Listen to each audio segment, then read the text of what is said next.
anymore. You used to do it. We need to work on this, man. No, we don't. Listen, dude, I needed to see average ups to baseball. U.S. history was kicking my ass. And I gotta help, right? What about you, dude? How's your dating life? See average behind my ass. I gotta help, right? What else? We need help. You guys gotta Turn off your engine. all these are just.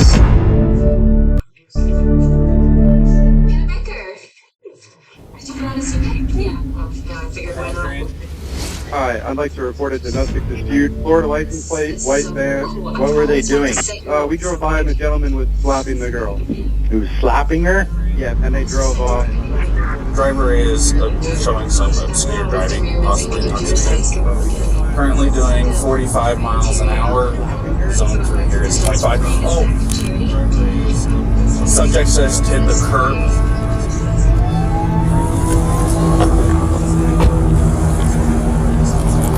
Place your vehicle in the park and go ahead and turn it off for me. Turn off your engine. Go ahead and set your keys on the dash for me. Alright? What's your guys' names? Gabby. Gabby, Brian? Okay. What's going on? How come you're crying? I was crying. We've been fighting this morning. Some personal issues. It was a long day. We were camping yesterday and camping got stuff, and stuff. I'm sorry to hit the bump there. I was distracting him from driving. I'm sorry. Can I get you to step out of the vehicle for me? Yeah.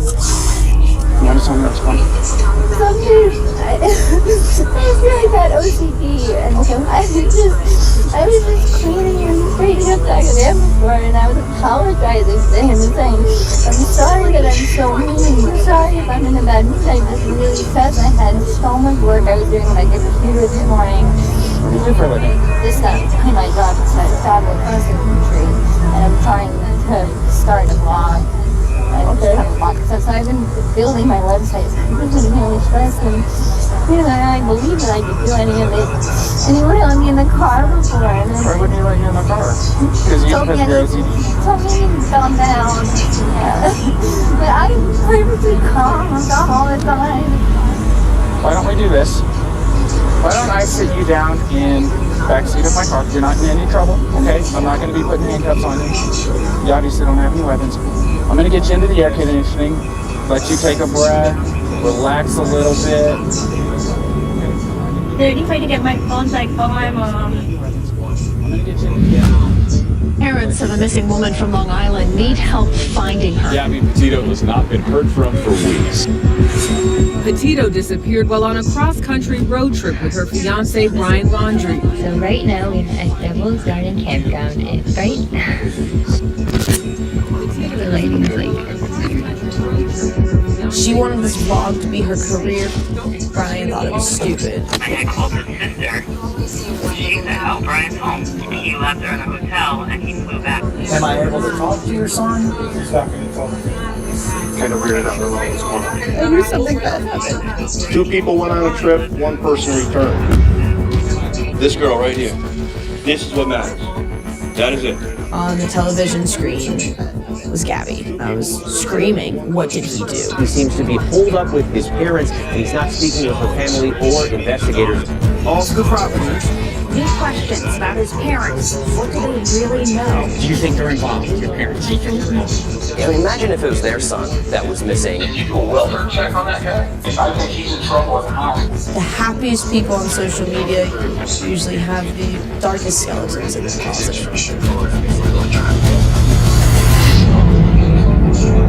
happiest people on social media usually have the darkest skeletons in their closet. Hi everybody, it's Friday the 19th. It's 3:20. We're heading to the hospital. He's having a baby. Gabrielle will be coming out soon. There's Joe, the nervous daddy. And the next time you see the film, we'll be running out the house going to the hospital.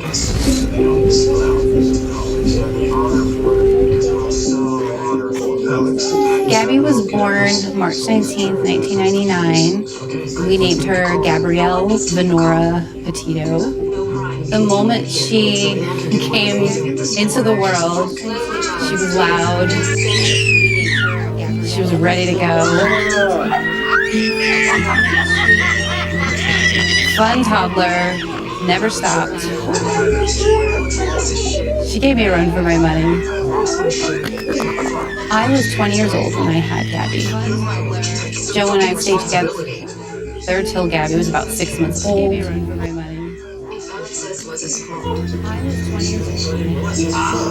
Then we went our separate ways, but amicably.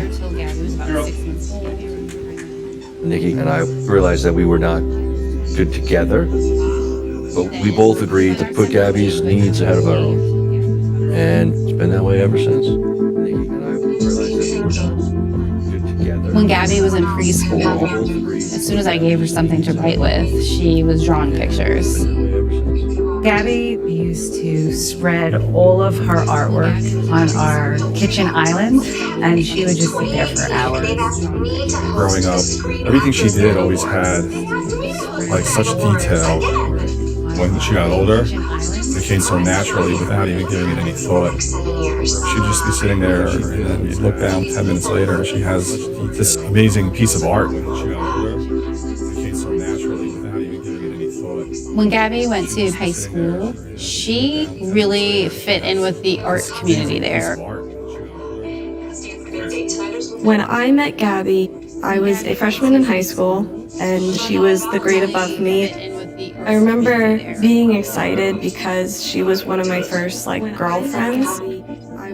We were in a group, it was a lot of guys, so it was nice to have her to kind of balance out all that high school boy energy. A lot of our guy friends were the cooler, older group of kids. Brian especially. He looked 10 years older than he actually was.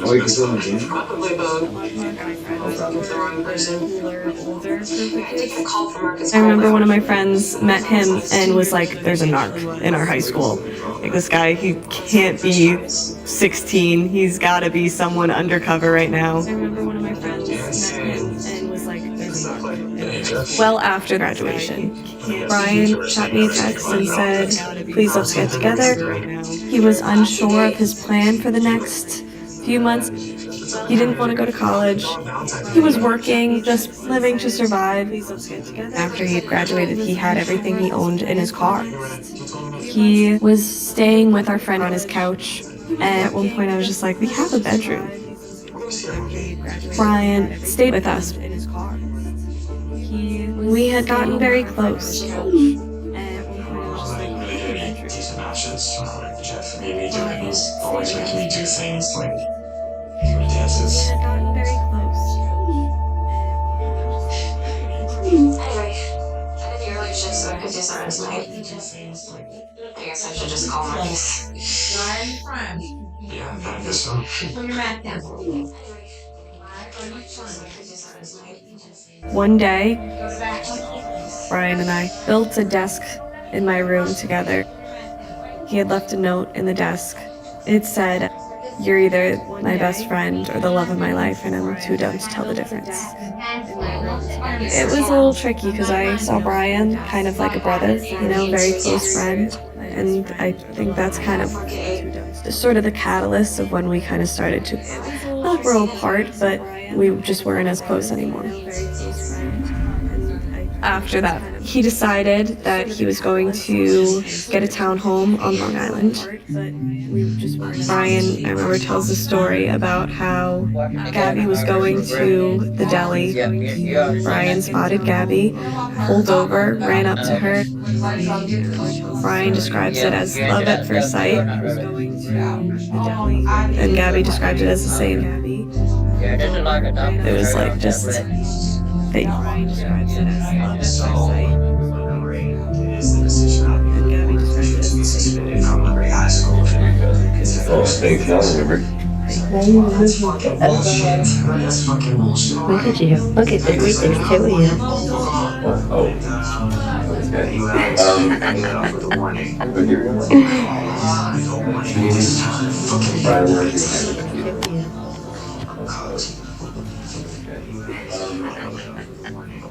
I had heard about Brian while Gabby was in high school. Some friends that she hung out with were friends with Brian. I didn't realize that that was the same Brian until she reminded me. Really home. Whoa. We would ask her, are you dating Brian? Are you not dating Brian? She's like, no, we're just friends. I have this one video of Brian playing the guitar to Gabby before any of us knew that they were dating, and it was just like, looking back now, it's like, how could I be so blind? Sushi on the beach. Finally made it. We get the sunset. It's so pretty. When I met Brian, I thought he was a little socially awkward, but very polite. Quiet. Quiet. Kind of quiet. Yeah. Shook your hand, looked you in the eye. Yeah. I liked him. Mark your calendars, guys. 2019. One day, Gabby came to me and asked what I thought of her moving to Florida with Brian. I remember saying to her, well, I guess you guys are a thing now. She really hadn't come out and said, we're definitely dating. She said, yeah, Mom, you know, we're dating, he's my boyfriend. And I was like, it's kind of quick, are you sure? The next day, she was down in Florida. I think Brian had something to do with that. We made it on the road. Rode the road? Oh man, this is gonna be so much fun. I love that we have to go off the beach. Oh no, the beach is whatsoever. Yeah. It's like living a dream. You're a dream. Gabby had a little Nissan Sentra. I was like, you're gonna drive that car all the way down there? The weather's so nice. It's 91 degrees right now. Talk about you, baby, burning hot. Oh. I went to the greenhouse that Brian had worked at. And I said, oh, Brian used to work here. You know, he's one of my friends. And she goes, yeah, I remember the day he left. I love you. They had sat down, planned the rest of their life together. The next day they were gone. Oh my God. We drove through only the 3 worst fast food places that exist. But we made it. Look at this. We got all the lights going. Yeah, there we go. Yes, the loan. If we hadn't taken that loan and bought the store and moved here, Hannah would still be in that giant, useless high school with those hateful girls, and maybe things would have happened just the way they did. Brian wanted to be in Florida to be close to his nephews and his sister, Cassie. Brian's parents were a little bit older when they had him. His sister was about 10 years older than Brian. Gabby and Brian were living with Brian's parents, who moved to Florida too. At first, Gabby seemed to be enjoying it. Brian's mom, Roberta, was sweet. She would knit a lot, and she would make Gabby things, but then started getting comfortable and not treating her as nicely. Brian's mom was having problems with how much time Gabby and Brian were spending together. Her jealousy was definitely very odd. Gabby told me that one night at the dinner table, Brian's mom was freaking out that nobody was focusing on her pie. I think she got mad and wasn't even talking to them. I thought that was really strange.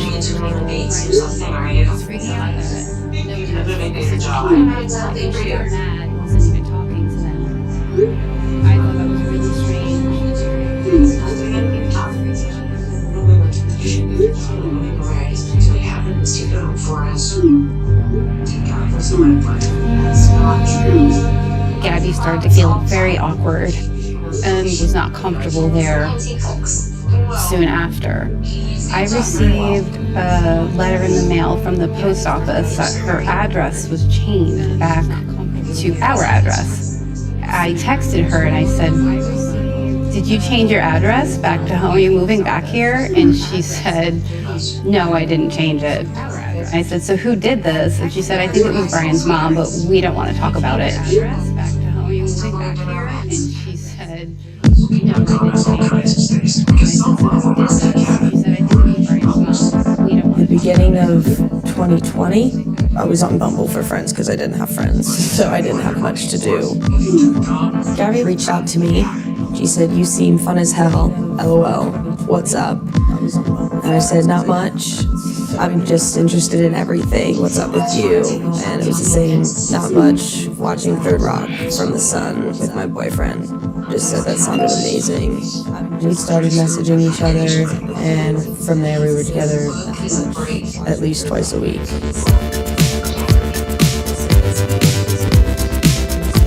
We were always having a good time. We made TikToks here and there. We didn't do much, but to us it felt like we were having the time of our lives. I brought my service, you know. Nobody knows. You've been with me all day. Nobody knows. I worked at Domino's as a delivery driver, and Gabby would just sit in the car with me and ride around. When I met Gabby, I was at one of the lowest points in my life. A stress ball? So are you like worried that I'm going through something? Because this is for breaking. I just saw the bad and everything, and she made me realize I should be seeing the good. I never had somebody make me feel so important and my life mattered. She made me realize I should be seeing the good. We were hanging out so much. She was like, "Brian wants to meet you." I was like, "Okay." Hey, little bird. We were all going to the beach together. And he kind of just sat back there and read his book while Gabby and I hung out. It felt like a parent was watching us on a play date. It was very weird, but he was very nice. I do remember coming home and saying to my mom, she's like, "How was it? How was her boyfriend?" And I was like, "He's a really nice guy, but there is something off about him." And that just started becoming more and more clear as our friendship progressed. Brian had a very dark side of him. Careful. But we feel like. Fire it twice again. 1, 2. Cool. Even in his art, you could see it. Fire it twice again. 1, 2.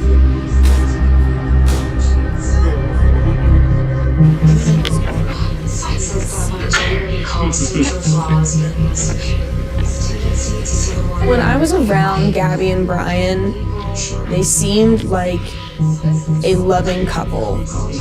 But when Gabby was with just me, he seemed very manipulative. One night, I waited an hour and a half for Gabby so we could go line dancing, and it's a 30-40 minute drive. So I was like, what is taking her so long? Well, Gabby had gone right near my house and then realized her ID was not in her wallet. So she went back to the house, and I just remember getting the text message, "I'm so sorry, I'm running late. Brian stole my ID, I'm sobbing right now."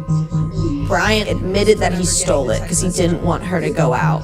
She was so upset and she kept saying, "We were fighting." And I'm like, "But why?"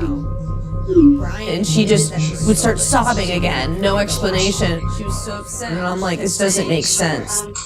We were fighting. I'm like, "But why?" And she just would start sobbing again, no explanation. Brian would give her a bunch of things.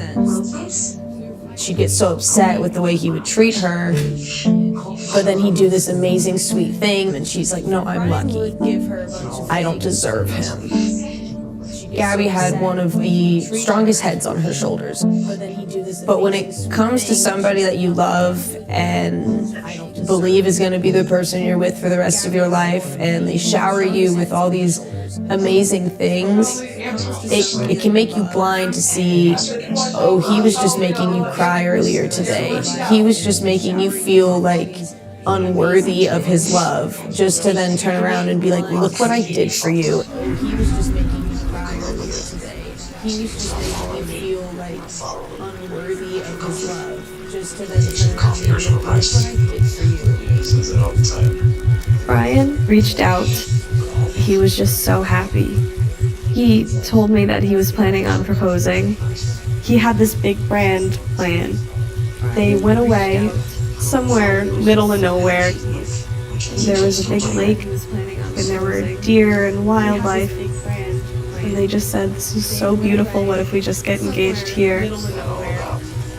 He got down on one knee, and as he was proposing with no ring, a firefly landed on her ring finger. He said that's how we knew the universe wanted us to be together. It was because nature wanted us to be together. He said that's how we knew the universe wanted us to be together.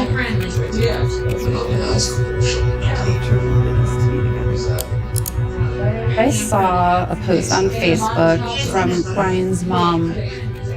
I remember texting Gabby right away and I said, "Whoa, you're engaged?" And she told me, "Yeah, Brian proposed to me while we were camping. It was really sweet." And then I said, "Well, where's your ring?" And she said, "Oh, I don't have a ring. Yeah, we'll get one." I immediately asked Joey, and he had no idea. Brian never asked for Gabby's hand. So that was a little bit shocking. She didn't want to tell anybody. I thought that was really strange. I was dumbfounded, to be honest. I really wasn't ready for that. I wasn't expecting that at all. In the beginning, Gabby was excited and happy. But as time went on, she kind of lost that excitement. They had other plans. They wanted to travel. They were set on it. They were like, we don't care when we get married. We just know we're going to get married. Let's just start living our lives. They were set on it.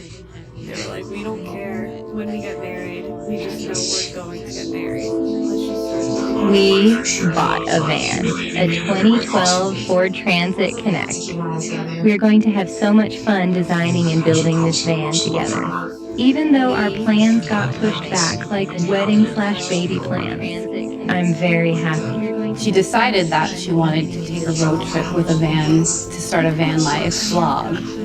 She had this drive to have a legit YouTube channel and a lot of followers. We decided to convert it into a little camper, downsizing all of our belongings and moving our humble abode on wheels. Money that had to come and pay for that. So Gabby was working at Taco Bell. She enjoyed it. She really liked the people she worked with. She started working like 50 hours a week. She's like, I have to tell them to have a taco-tastic day, and I love it. And I'm like, you're so weird, but okay. So she would work and then hang out with me. That's when Brian started feeling neglected and having this possessiveness over Gabby. Okay. So she would work and then hang out with me. That's when just completely disregarding anything that made Gabby happy. Especially reaching out to her mother. He called me and he was like, Gabby's working really late every night and she's hanging out with these people and they're bad. And I believed him. Gabby's working really late every night and she's hanging out with these people and they're bad. And I believed him.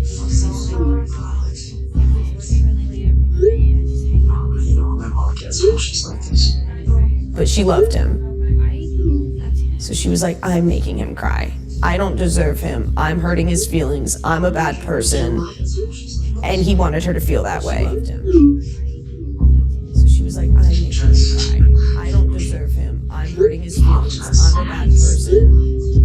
And he wanted her to feel that way. He enjoyed her feeling that way because then she depended on him again. And trusted him again. He enjoyed her feeling that way because then she depended on him again. And trusted him again.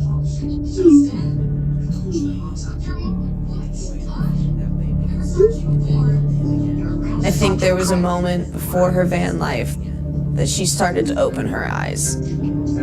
Brian, you know how much I love you. Just please stop crying and stop calling me names. You in pain is killing me. Gabby was constantly over at my house and kind of getting more frustrated. You in pain is killing me.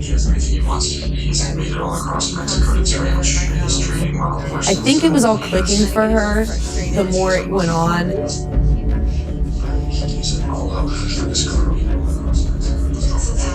And the more her and I were together and talking and having a good time, she actually felt more independent. And that's when he was like, okay, I gotta do something to change this. Let me isolate her. If I get her away from her job, I get her away from her friend, she only has me.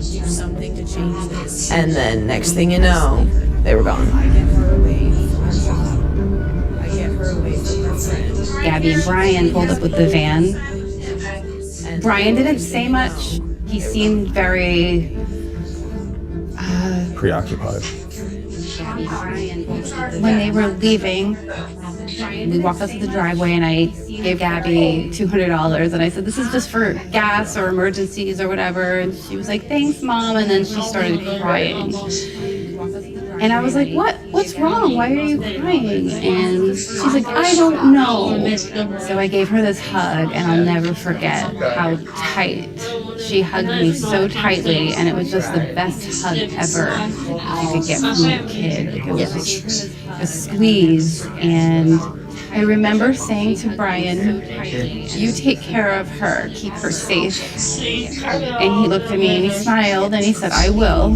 And I remember saying to Brian, you take care of her, keep her safe. And he looked at me and he smiled and he said, I will.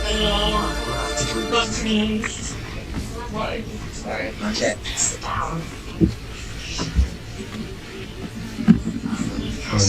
I'm Brian, and then you have the idea. We'll continue from there, okay? Okay.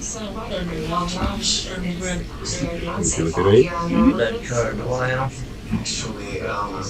Hi, I'm Brian.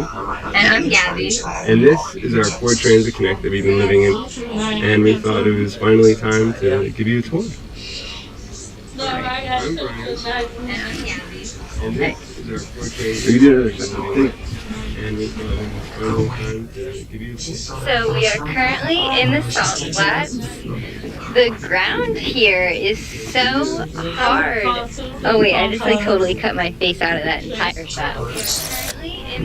The ground here is so hard and crunchy. It is. Oh wait, I'm so open on my face. I'm going to go plug in the Jackery while Brian makes us some dinner.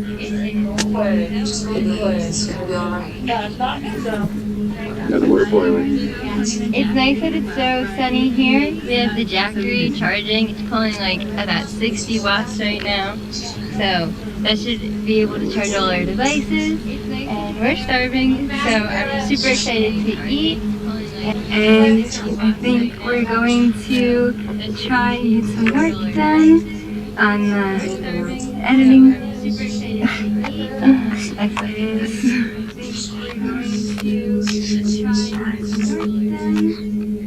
With the vlogging, Gabby was excited, but she knew it was going to be a lot of work.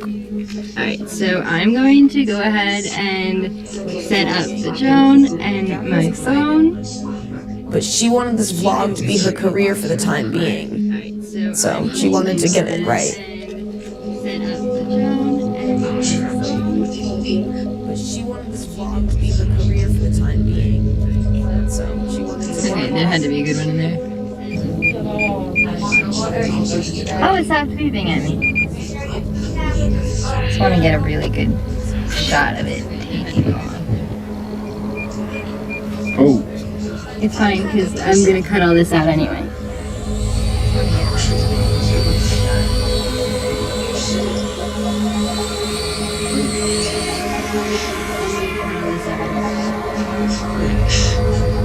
Baby, come here.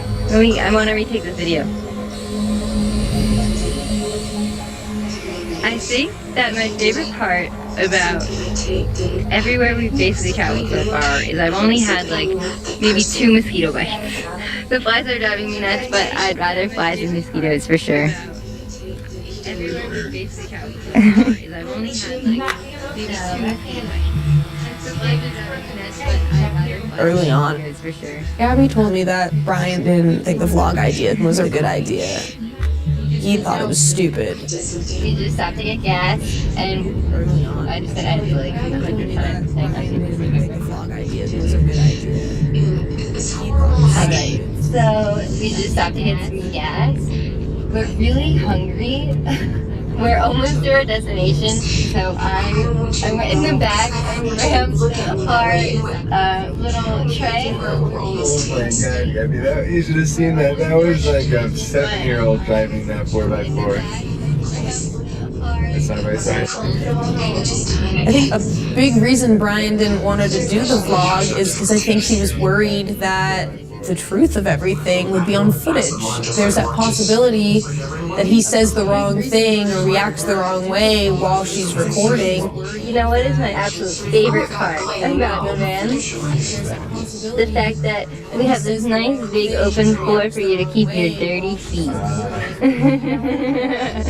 Behind the scenes, Gabby and Brian would get into arguments. No, turn it back. Behind the scenes, Gabby and Brian would get into arguments. What else did I want to say? I was like making points before. So I was like gonna cut that. Well, if you even knew how to edit on iMovie at all, it'd be so much easier. What else did I want to say? It's dark, I can't see. Take my light. You're gonna fade it over the light. When you're living on the road, it in a lot of ways gets romanticized, especially on social media. When you're living on the road, the lighting is like in a lot of ways gets romanticized, especially on social media. So right now we are at Mystic Hot Springs. Every few weeks we'd have a FaceTime and recap on what she's done.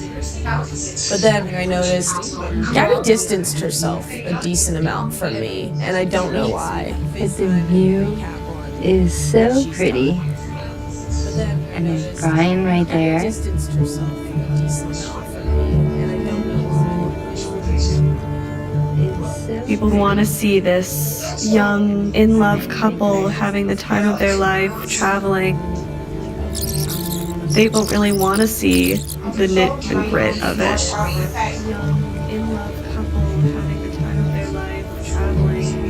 I feel bad I'm always on my phone. I should give Brian more attention. He loves me so much, I don't deserve it. But I'm lucky he sticks with me. He loves me so much, I don't deserve it.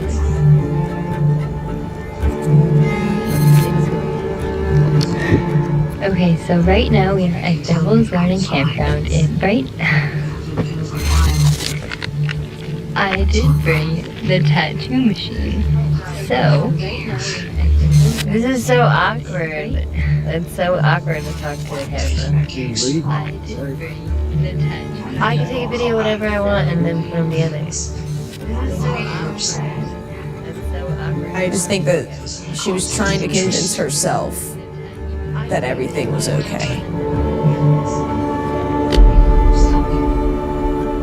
just think that she was trying to convince herself that everything was okay.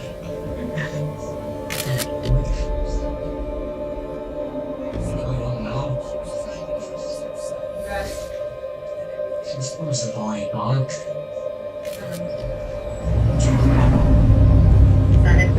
Hi, I'm calling. I'm right on the corner of Main Street. We're driving by and I'd like to report a domestic dispute. Florida license plate, white van. Gentleman, where's it at? 6 years. They just drove off. They're going down Main Street. What were they doing? We drove by and the gentleman was slapping the girl. He was slapping her? They just drove off. Yes, and then we stopped. They ran up and down the sidewalk. He proceeded to hit her, hopped in the car, and they drove off. Okay, you said it's a white van? Yes, and then we There was a smaller van. The make was a Ford. Model was Transit. White Ford Transit. All right, I will let somebody know. Thank you. The make was a Ford. Subject says to hit the curb. You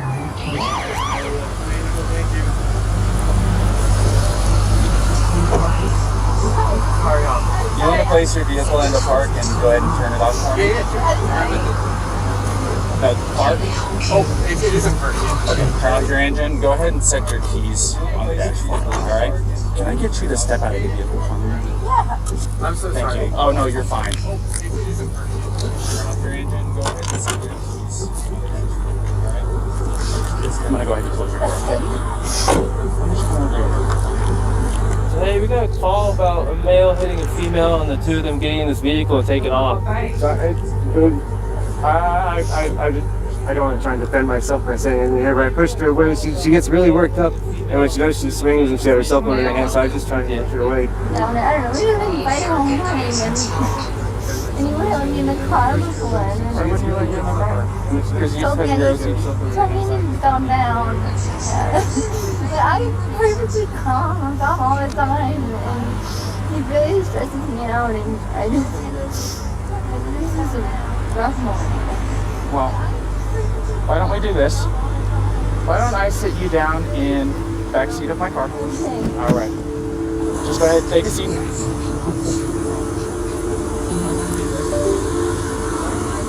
Watch your feet.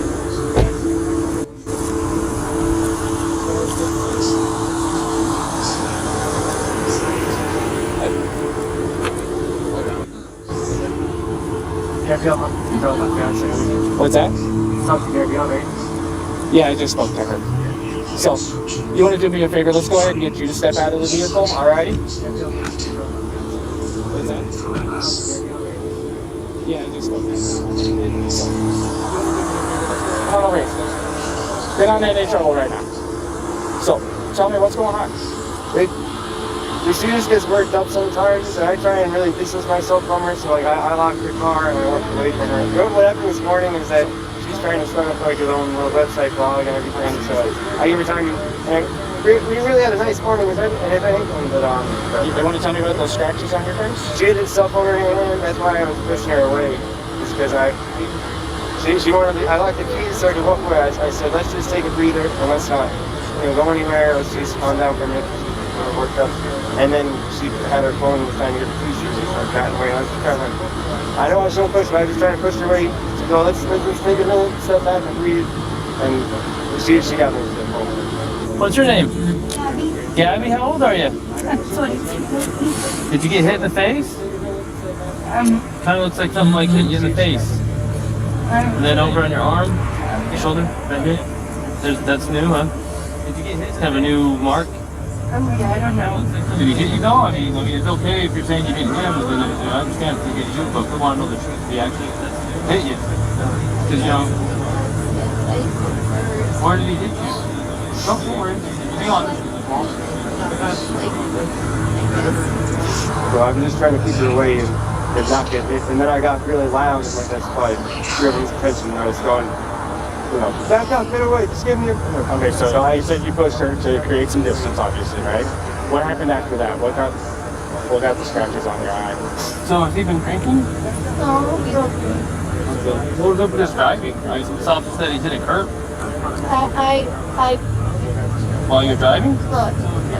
While he was driving, you were hitting him? So you pushed her and she hit you? It wasn't like a push, and she jumped. I mean, she was already, I don't know, swinging, and I was, yeah. A lot of angles, a lot of nails, a lot of fingers. Yeah, you got it. Two scratches on your neck. You got one on the left side of your neck. I was yelling at him, and then when he did do, I said, I like pat up my arm, like there's a position that she So she's saying, like, hit the curb. Is it bruised or tender or anything like that? No. Okay, I'm fine. I look good. I always think that have to make complaints from me. Oh, you're the victim of a domestic assault, even if you're Is it bruised or tender or anything?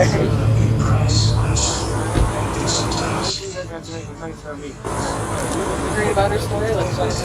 No, you can talk to her. She seems like a really sweet girl, 22 or something, has a lot of anxiety, and from what she's claiming, she's the full-on aggressor here. So you can kind of use that. You're having a rough day, it sounds like. Yeah. mean, they had these beautiful days here in the currently that was going. Oh, excellent. It's a beautiful campground, isn't it? Yeah. And is there any way to get my phone like on my I can find out. Give me just a minute. I'm gonna close this. Take a deep breath, okay? Be right back with you. Gabby called me crying and upset. She said that her and Brian had an argument. I asked her what happened. She said that Brian had locked her out of the van. I was like, what, for what? And she said, oh my God, it was just stupid. And it kind of brushed everything off. How far do you want to go with this? Like, the reason why they don't give discretion on these things is because too many times women who are at risk want to go back to their abuser, and then they end up getting worse and worse treatment, and then they end up getting killed. In no way, shape, or form that I can perceive that this is going to digress into a situation where he's going to be a battered man. Right. But then again, I don't have a crystal ball. Everything she's saying looks like she is the primary aggressor. Now, I'm looking at a 110-pound female. She's not a threat to him, more than slight abrasions from her fingernails. I don't care if we use the actual letter of the law to not charge, but I also don't care because it literally does possibly make perfect sense to go full-on domestic assault and the whole thing. So I would make a decision yourself. I'd rather be dinged for a decision I made than a decision I didn't make. Another option is to not charge them but separate them for the night. If they find themselves together again, what is it to you? You separated them. You provided for his safety. Alrighty, Gabrielle. He does have marks on him. Normally we take people to jail, but he's trying to work it so you can just have the van. Tomorrow, I don't want to be separated. you can have anxiety? Yeah, I don't know where it's in, please. There's not? What is it? No, like, where it's in, please, man. It's going to give me so much anxiety. But you tend to have a lot of anxiety and stress. I'm not telling you what to do with your life, but if you know you have anxiety, look at the situations you can get in. You know what I mean? Alright, Brian, couple things. Couple things. One, I got your hotel room tonight. Thank you. Alright, I'm outside. So I'll be outside. Thanks, Brad. You're gonna get a hotel room, watch some TV. Probably go in a few months since you actually got to sit down and relax and smell the condition and watch TV. Along with she's passing on her love and saying goodnight and stuff like that, all that interviewing stuff that I do to my wife too, okay? So I appreciate it going just It was just a silly argument, or just going to get what? a silly argument where it came to putting hands on each other and he's got marks. Silly arguments shouldn't involve hurting each other. I know you didn't, that wasn't the intention, but silly arguments shouldn't go that far. You'll just go stand over here and try and just pick up real quick. We'll get her out of here and I'll see you later. Alright? Don't text each other tonight. He wants to pass on the same message you passed to him. We're really looking forward to talking to you again, but I told him and you, unless there's earth-shattering emergency news, don't text tonight, okay? Even with the good nights, I love you. He's saying good night now, and he's saying he loves you now, and you guys can talk tomorrow morning, okay? He's gonna go to the hotel. I'm gonna give you the keys to the van. Alrighty? Also, something I want you to know. Here, stand over here real fast forward. If you go over to City Market, they have a list of places where you can get yourself a shower for like $4 or $5, something like that. It's pretty cheap. A place where you can shower, decompress, de-stress a little bit, alrighty? Yeah, I just showered yesterday at one of those. Well, you didn't have today happen yesterday, so it does my wife wonders. When she gets stressed out, it's like, get in the shower. Get in the shower. Go take a shower, relax. Take some time for yourself, and like I said, don't text each other tonight. Text each other tomorrow morning after your eyes open up and you're fully awake at your morning routine, okay? Alright, you have a good night, okay?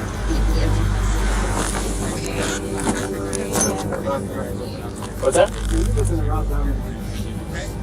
You like it? I was going to you get to play your own personality thing. Heck yeah, dude, I got my own phone hooked up to this thing. What's that? Yeah. I just want to make sure you have room to get out. Okay. Yeah, you're welcome. Have a good one. She seems a lot like my wife. Yeah. My wife has really bad anxiety, and she takes medication for it daily, and sometimes it's just not enough. And things that really works for my wife is when she gets stressed out to go take a long hot shower. So I gave her a place to go where she can get a shower tonight for like $4 or $5. It's really cheap. We're gonna come in here. We're gonna spend time with ice cream.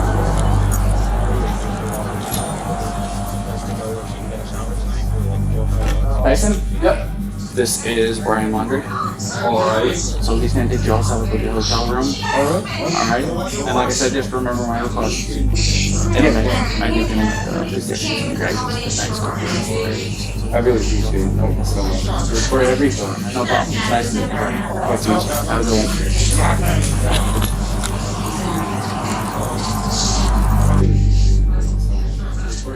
I spoke to Gabby that evening. She said that her and Brian just were told to spend the night apart, that's what they do in situations like this, just to cool off. I said, I don't like you being alone in your van. Where's Brian going? And she said, oh, they're taking him to a hotel. I was like, why is he going to a hotel and you're in your van by yourself? And I was still in shock and like, you need to come home, just end the trip. And she said, Mom, I promise everything's fine. We're just going to continue the trip. And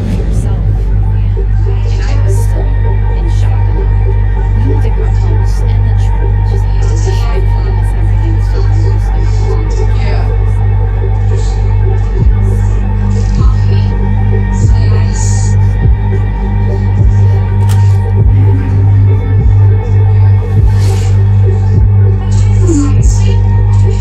August 22nd, I got a text from Gabby, and I called her. She and Brian had gotten in an argument. I feel like the phone call was a cry for help. I think she was wanting to get away, but just didn't know how to do it. I think that she wasn't sure of what he would do or what he could do. I think she was wanting to get away, but just didn't know how to do it. I think that she wasn't sure of what he would do, what he could do. Seriously, Ross? Jesus. I'm just saying, right? If you need fat shank, then Mr. Pratters. That's like someone saying to you, don't be an idiot in a dick mark. He's deranged, he's crazy, and he's out of... No. So remember, talk to me back. It's always best to talk face to face, but sometimes it's easier to be anonymous. All right, see you tomorrow. Then... Where's she going? Now...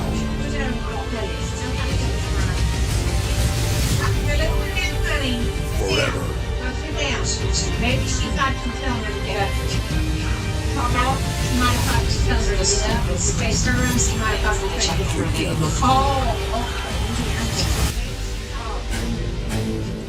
she is more than This is Charlotte, North Carolina. Since 1999, the Queen City has hosted Monday Night Raw 14 times now. This wrestling hotbed is poised to host even more history tonight. The final spots in the Elimination Chamber matches will be decided live on Netflix. On the men's side, Seth freaking Rollins is looking to qualify for the chamber for a fourth time in his career. But tonight, he renews a long-time rivalry with this man from Judgment Day, Finn Balor. Balor and Rollins live tonight. On the women's side of things, can NXT's Roxanne Perez continue what has been a magical month and qualify for her first ever chamber match? Judgment Day's Raquel Rodriguez stands in her way. Looks already qualified. Judgment Day's Raquel Rodriguez stands in her way. Looks already qualified. Raquel versus the upstart Roxanne Perez live tonight. You know, Chad Gable told American Made that, listen, you got to bring me gold when I'm off on my sabbatical. Well, Ivy Nile has a chance to move a step closer tonight. However, Damage Control's Dakota Kai also looking for her first singles championship. Ivy versus Dakota tonight live. The #1 contendership for the Intercontinental Championship is on the line. Look how long now, Chris. And look what's here, number 24. That ain't Jeff Gordon's Hendrick Motorsports vehicle, no. That is the car driven by William Byron. Back-to-back Daytona 500 winners, and he's bringing AJ Styles to the arena in style. AJ returns to Monday Night Raw in action for the first time in 2 years on Monday Night Raw here tonight. And the man that is going to face AJ Styles, none other than, well, the guy who can't keep his mouth shut. That's Dominic Mysterio, live tonight. Well, ladies and gentlemen, you're looking live. Sold out Spectrum Center in Charlotte. 15,280 WWE fans are on hand for Monday Night Raw live on Netflix.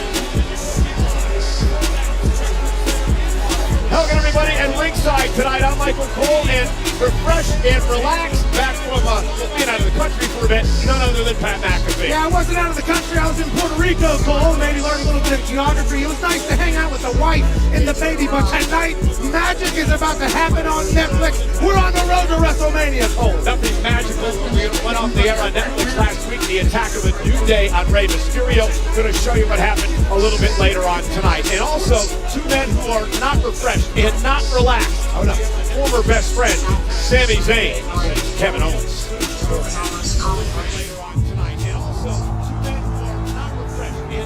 Oh, wait a minute, Kevin Owens! The hell's he attacking Sami Zayn for? No, come on, Kevin, not this!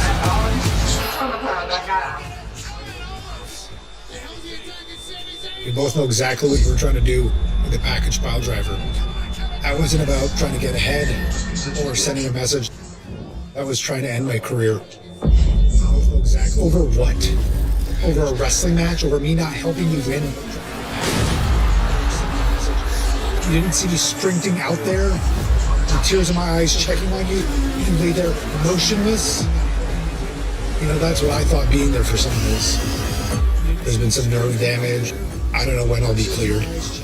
But when I am, Kevin, me and you, we're gonna go again. And I'm telling you now, it's not gonna be fun. You're not doing good, huh? I'm not doing good. You sit there and you talk about the pain you're in, how your neck's hurt. You don't know what real pain is. You say you want to go again? Let's do that. I can't think of a better place than where it all started for us. In Canada. So clear or not, I don't care. Toronto, Elimination Chamber. Come find me. Then you'll know pain. Toronto, Elimination Chamber. Come find me.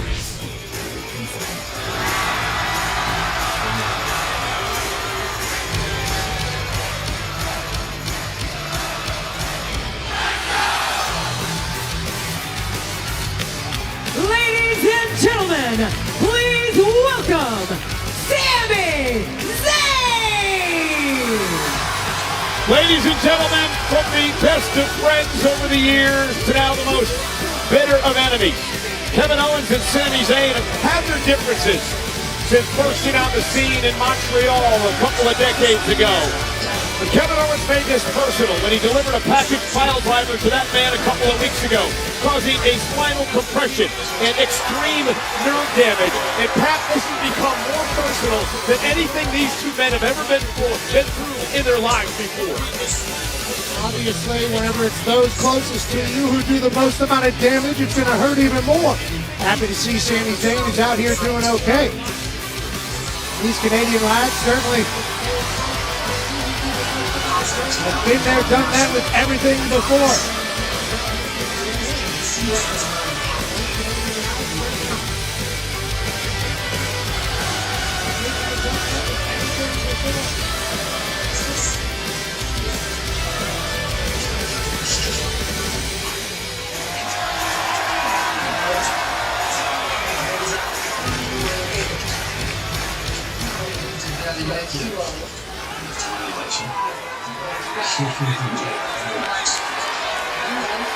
United States of America cheering for a Canadian. This is what people say.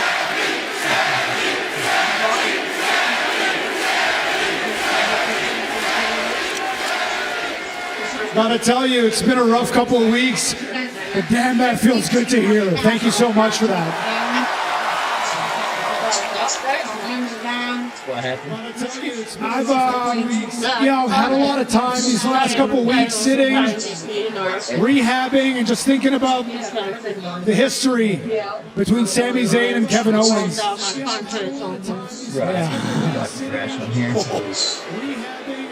And it's really crazy. I think in the entire history of this business, there are no other two guys whose names have been tied to each other for their entire careers like this.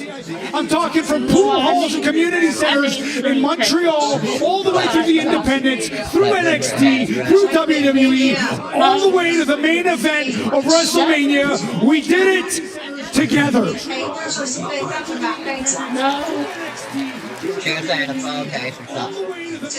Now look, in a story that long, there's obviously going to be a lot of betrayals. There's obviously going to be a lot of forgiving and forgetting. But unfortunately, Kev, there's no forgiving and there's no forgetting this time. Because you know, I know and you know, this time was different. It wasn't about sending a message, it wasn't about getting ahead in your career. You tried to end my career.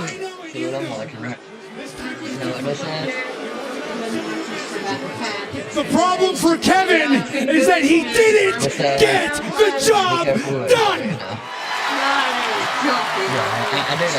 Because I'm still standing right here. And I'm not going to pretend my neck's 100%. It's not. But I know what I've got in the tank. And I have got enough for a fight. So Kev, you say you'll be in Toronto for Elimination Chamber. Guess what, pal? I'll be in Toronto too. Now I want this fight, and I'm pretty sure everyone here wants to see that fight. Sami, what are we doing? We have talked about this more than once. You've talked to all of us about it? Listen, I know he wants a match. I know Kevin wants the match. I know they want the match too. Sami, you know there is a big part of me that also wants the match. Easy then. But you have been given an answer more than once. I've told you no. Aldis has told you no. The board has told you no. Medical, Sami. Medical has told you no. Boot if you want, it's the truth. And that's the kicker. You are not medically cleared to compete. You shouldn't even be in that ring right now. You know it and I know it. So as much as I would love nothing more, and I've said this to your face, I say it again, as much as I would love nothing more than to make it official, the answer is no. I'm sorry.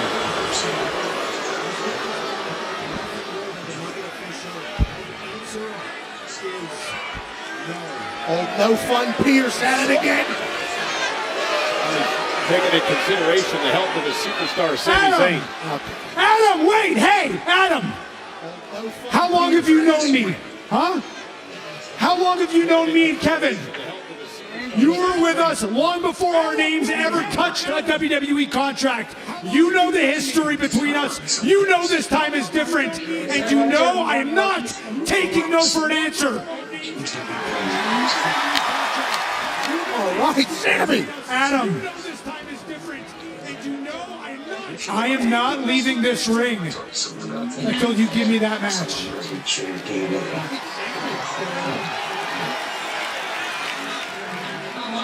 You're right. I've known you and Kevin for more than 20 years. I've seen it from the beginning. I've seen it till now. I know that you know I cannot sanction this. What do you want me to do? Something I've never done before? I can't sanction it. So what does that mean? Sami, that means if Kevin wants to wrap a chair around your face, I can't stop him. It means if Kevin wants to drag you up into the concourse and beat you senseless, I can't stop him. Sam, it means if Kevin, Sammy, look at me. It means if Kevin wants to hoist you up and pile drive you again, and again, and again, and again, and again, and again, I can't stop him. Means there's no referees to enforce rules because there are no rules, Sammy. Which means WWE washes its hands of this thing completely, legally, which means you assume all the risk for very little reward. Because even if you win this thing, you still lose. So what do you want me to do? What do you want me to do, Sammy? What it ultimately means is that in Toronto, at Elimination Chamber, it could be the very last match in the career of Sami Zayn. Do you understand what I'm saying to you, Sammy?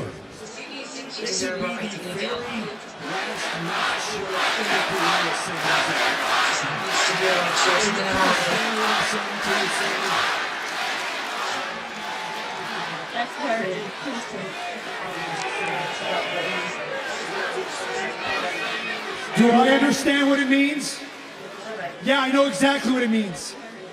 It means if I want to wrap a steel chair around Kevin Owens' face, you can't stop me. And if I take him and beat him senseless in the middle of the concourse, you can't stop me.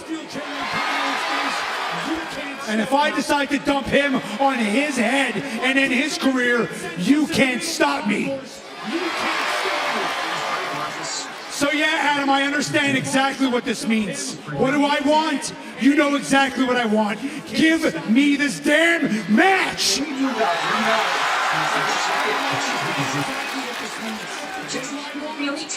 exactly what I want. Give me this damn match! In Toronto, at Elimination Chamber, it will be Kevin Owens one-on-one with Sami Zayn. But Sammy, it's not official. It's unsanctioned.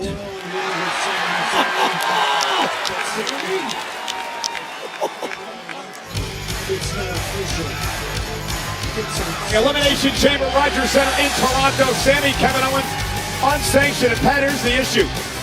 I don't think Sami Zayn is thinking straight after being flopped on his head by that package pile driver. Kevin Owens is delusional, he's deranged, he's crazy, and he's out of control more than he's ever been before. You can certainly say all those things and they can be true, but that doesn't mean I can't be pumped up about a non-sanctioned match at Elimination Chamber in Toronto by Kevin Owens and Sami Zayn. Miracles do happen.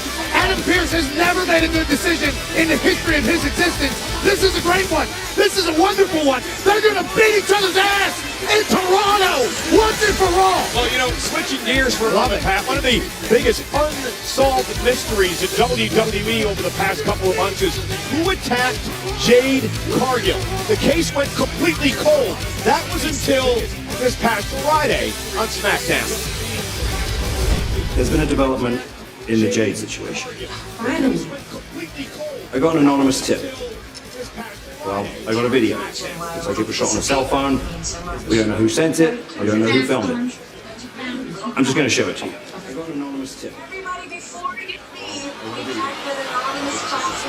Is that living Raquel? I knew it! You know what? You don't even need to make that call because we are going to go to Raw and we're going to handle Liv and Raquel ourselves. Okay? Let's go. And everybody owes us a Give me a credit card info, we can get the DLC. I don't know if we're in the game or not, but I had to pay the DLC. But, I mean, it's not much, like $5. Yeah, but I heard that Bianca and Naomi are feeling well, and they're looking for revenge. Maybe, but I feel like the only revenge you should be worried about is when Raquel and I go for our tag team titles. But I don't want to talk about them right now, Debbie Dom. I want to talk about you. I just want to let you know how I pressed and been with you the last couple of weeks, really stepping up for the Judgment Day. And I know you're going to be AJ Styles tonight, like the strong, sexy man that I know that you are. Thanks, Woody. I wish Finn would see it that way too. Yeah. You know, not the sexy part. I know. But you know what I mean. It's just, it would really help take a load off if we could add a new member. Yeah. But every time I say something, Finn just jumps down my throat about it. Hey, someone mentioned my name? Yeah, we just were talking about your huge match tonight with Seth Rollins and how we can't wait to watch you win. Thanks so much. Thank you. And you know, I was just thinking that after tonight, there's going to be 3 members of the Judgment Day at the Elimination Chamber. Hell yeah. Right? You, because you already beat Io Sky. Me, because I'm going to beat Seth Rollins. And Raquel. Unless, it would be pretty embarrassing if you were to lose to someone like Roxanne Perez. Girl. Only work. Yep. Tonight, I'll handle my business, and you can take care of yours, okay?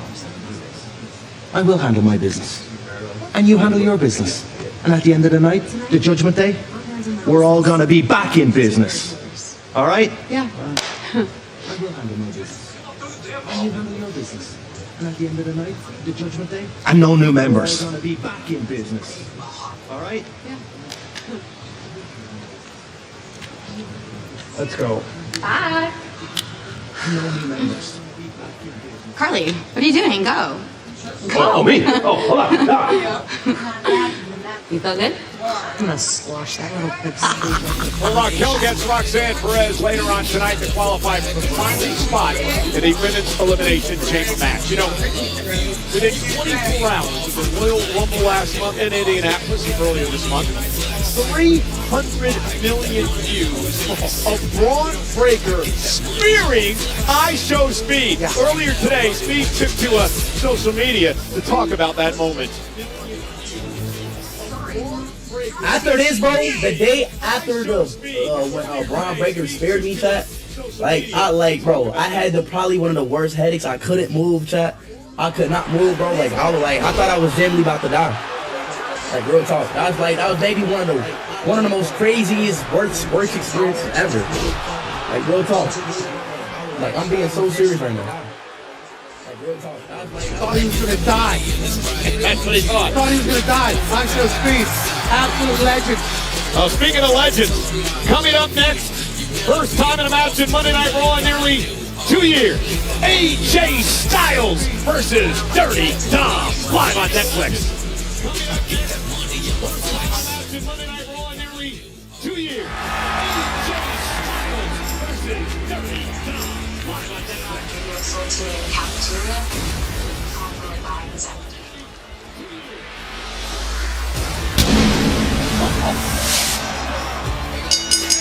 The following contest is scheduled for one fall. Making its way to the ring from Gainesville, Georgia, weighing in at 220 pounds, the phenomenal AJ Styles! You know, moments ago, we showed you the Intercontinental Champion, Braun Breaker, breaking I Show Speed at the Royal Rumble. Pat and I had the opportunity to speak with Breaker a bit earlier today. We had a bit of a consultation with Styles last week here on Monday Night Raw. Braun Breaker said, well, he is building an old folks home for 47-year-old professional wrestlers to enter in when he is done with them. No doubt he was talking about the man in the ring. Yeah. How old was AJ Styles? 47. Okay, so he's definitely talking about AJ Styles. He said he sent him to the retirement home.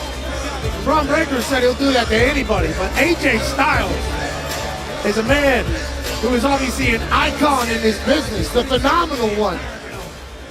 AJ Styles, who returned back in October, only to be injured that night.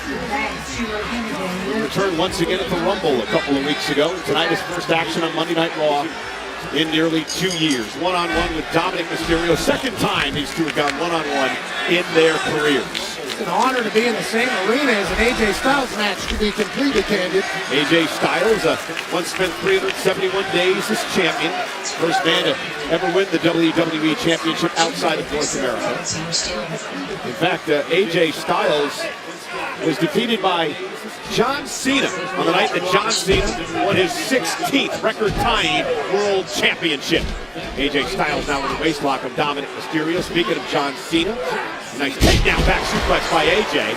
Cena, Pat, in Toronto to be a part of the Elimination Chamber match. John Cena's final opportunity to maybe main event WrestleMania for the final time in his career, and perhaps go after a record 17th World Championship. John Cena said after Royal Rumble he was entering the Elimination Chamber and he was going to win it. He said it was best for business. It'd be hard to argue that, but AJ Styles. Nice backbreaker to Dominic Mysterio, who maybe shouldn't have run his mouth last week. AJ Styles, by the way, proved last year in Perth, Australia, that anything can happen in these Elimination Chamber matches. Remember, he flew across the world just to surprise and get his hands on LA Knight inside the chamber. That level of Pettit is certainly Hall of Fame worthy. It's like a 20-hour flight. That's awesome. It's a long way to get anything, especially a little bit of a grudge. When we're talking about AJ Styles and what he's able to do to Dom here, you're talking about just breaking him down fundamentally. Then he'll explode whenever he has to. Ground and pound, then take to the sky. That's AJ Styles' football. Yeah, Styles, back in the Rumble a couple weeks back, lasted 21 minutes before he was eliminated by another man who's in the Elimination Chamber. A week from Saturday, Logan Paul. Oh, nice drop kick by Styles to Mysterio. That's total non-stop action drop kick right there, Carlito. Former TNA World Heavyweight Champion, X Division Champion, the inaugural one, AJ Styles. Oh, and the running knee to Dominic. You know, I was privy to one of the strangest conversations I've ever heard backstage between you and Dominic earlier today. Well, Dominic was trying to explain to me that he should be going into the Hall of Fame, at least be getting Hall of Fame nod. Could you explain to us why he believes that? Well, he said it's his 20-year anniversary. He debuted in the WWE in 2005. He's been here 20 years on top, is how he describes it. And he should get, Hall of Fame nods! AJ loading up with a phenomenal forearm, and Carlito gets involved. The official, Sean Bennett, was distracted, and AJ's in trouble. This bad apple, Carlito! And Dominic Mysterio now going to take the fight to AJ Styles. Suicide dive. Down goes AJ. Dominic Mysterio is taken over thanks to Carlito. That wasn't cool, Carly. Yeah. That's trash. Down goes AJ. You know, we're sold out tonight. Charlotte, North Carolina, 15,280 WWE fans on hand. Pat, we were talking about the Hall of Fame earlier on, and Dominic believing he should be involved. We would like to offer our congratulations not only to Triple H, who will be inducted this year, but also, as Triple H broke the news on ESPN's Get Up this week, Michelle McCool will be a part of the Hall of Fame class in 2025. Hell yeah, Michelle. Congratulations. Always incredible times and literally every trailblazer as well. Certainly Hall of Fame worthy. Dominic Mysterio now up over the top. And AJ Styles in trouble. Cover. Hooks the leg near the rope, but AJ gets his foot on the bottom rope. Again, Dominic turned things around thanks to the interference on a couple of occasions by Carlito at ringside. Yeah, Carlito's been cheating this whole damn time, and that's Judgment Day Wrestling. They're going to do that. AJ Styles knew that. AJ Styles was trying to one-up this little punk kid. Again, don't want to forget the other member of Judgment Day is out of action for a while now. That would be J.D. McDonough. Nasty crash a few weeks ago in the tag title match. And now, speaking of Eddie Guerrero, who made this move famous, the Three Amigos. And now AJ Styles will not allow him to complete the third. AJ sent into the second rope, and now another move he's going to steal from another legend, his dad, Rey Mysterio. Looking for the 619, this time he connects, and AJ Styles, his first match on Raw in nearly 2 years, and it might be bad news for Styles. Dominic again channeling Eddie Guerrero. Top rope frog splash, nobody home as Styles moves out of harm's way. Felt like Dom was telegraphing that one a little bit too much, feeling himself a little bit too much. A critical moment in this matchup now for AJ Styles, who said he has so much more to accomplish in his career here in WWE. Mentioned a two-time WWE champion, Intercontinental champion, United States champion, tag team title holder as well. And a champ all over the world. And now here comes Styles, and that right there is vintage AJ Styles as he turns Dom inside out with a clothesline. Punches and bunches and strikes with Mike. Flying low forearm by Styles. AJ Styles speeding off of Charlotte. Now into the corner. He's got Dominic up, and Dominic's down here right to the back of the neck, and Styles said it's over. AJ, who looks phenomenal, excuse the pun. Absolutely jacked, shredded. Best shape of his life. Ready to run. Well, again now, for the third time, Carlito gets involved and he just spat his apple everywhere. And now Carlito gonna pay. Dominic trying to steal one from behind. Scoops up Styles for the win. Kick it two. Oh, look out. Good night. Styles clash.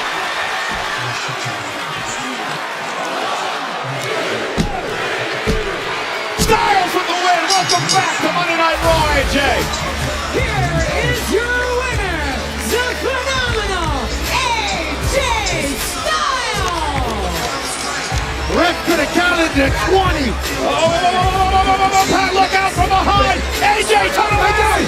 Turn around, AJ. And Breaker speared Dominic as AJ sidestepped the Intercontinental Champion. And now Styles with a kick to Breaker. And Breaker sent out of the ring. And AJ Styles felt it coming. Braun Breaker embarrassed and humiliated tonight by AJ Styles. The dogs are barking at Charlotte. Clean ass kicks from AJ Styles.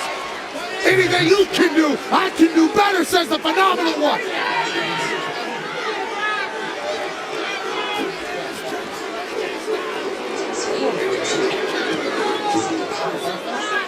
And that's what it's all about. AJ would love to win the Intercontinental Championship for a second time in his career.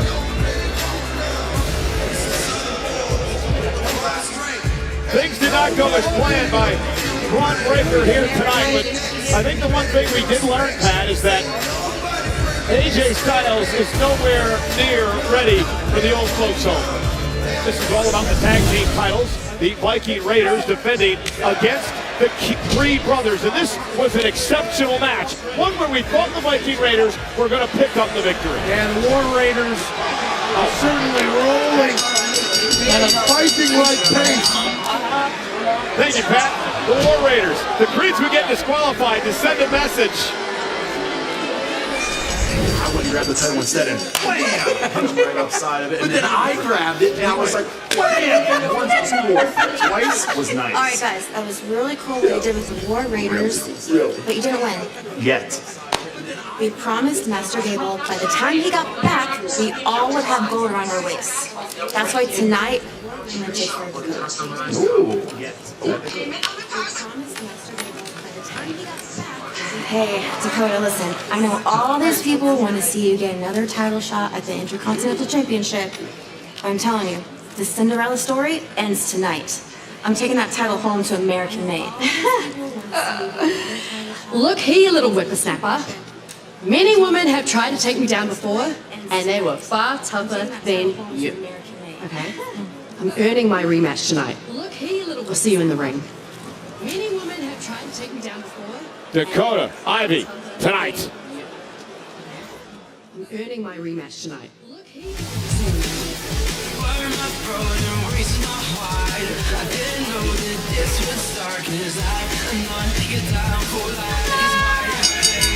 The following is a #1 contenders match for the Women's Intercontinental Championship.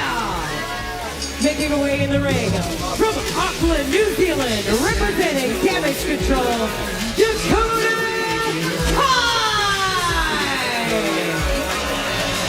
Dakota Kai set to go one-on-one with Ivy Nile. Remember, Dakota Kai went all the way to the finals of the Intercontinental Championship tournament before losing on Monday Night Raw last month to Lyra Valkyria. Another opportunity for Dakota to win her first singles championship if she can win here tonight. Ivy Nile obviously can bring gold to American Made. Must win this opportunity, unlike what the Brutus brothers, the Creed brothers, don't even get into it. Time with tag teams tonight. War Raiders and American Made obviously won the battle last week. Ivy Nile, Dakota Kai going forward here for an Intercontinental title opportunity. And remember, Chad Gable, the leader of American Made, is off on a sabbatical, I guess, learning how to combat the luchadors here in WWE. So He said when he left, he expects Ivy Nile, and the Creeds to have gold around their waist when he comes back. The way Chad Gable leads, you would assume that the American Made Squad would be much better off without him. We shall see if that's the case tonight. Holy hell! Dumped over the top rope by Ivy Nile. Right here in front of Lyra Valkyria, our first ever Intercontinental title. Dakota has it. Oh, and Rachel, remember, bad knee for Dakota Kai, very well documented in her career. Ivy Nile now attacking the knee. Dakota Kai has won gold in WWE, a two-time tag team champion, two-time NXT tag team champion as well. Ivy Nile has never held a title in her career here. I believe they're telling Ivy Nile that she sucks here. I don't think they're big fans of her. You gotta like the strategy by Nile to attack the surgically repaired knee of Dakota Kai. Absolutely. Dakota Kai is feeling that right now. Ivy Nile needs to continue to attack as opposed to get worried about what the people of Charlotte are saying. Ivy's been building some momentum as of late. She had a great Royal Rumble, lasting over 16 minutes. Back in Indianapolis on the 1st of the month. And now, flexing, doing some dips over Dakota Kai's lifeless body. Yeah, real star in the Titan games. And again, back to the bad knee. Dakota Kai may not be able to survive this match. It may be over here in a kick-out. The official in the matchup, Jessica Carr. Lyra Valkyria, obviously my notebook, just taking mental notes as she watches these two battle. Of course, she knows Dakota very well. There's Lyra. Battle last month. Dakota now trying to fight back in this. Dakota's been very vocal, Pat, about creating opportunities for herself in 2025. Oh yeah, why not? Hey, what a right hand! Especially if you can throw hands like that. And Dakota taking the fight to Nile now. She's got Ivy all out of sorts.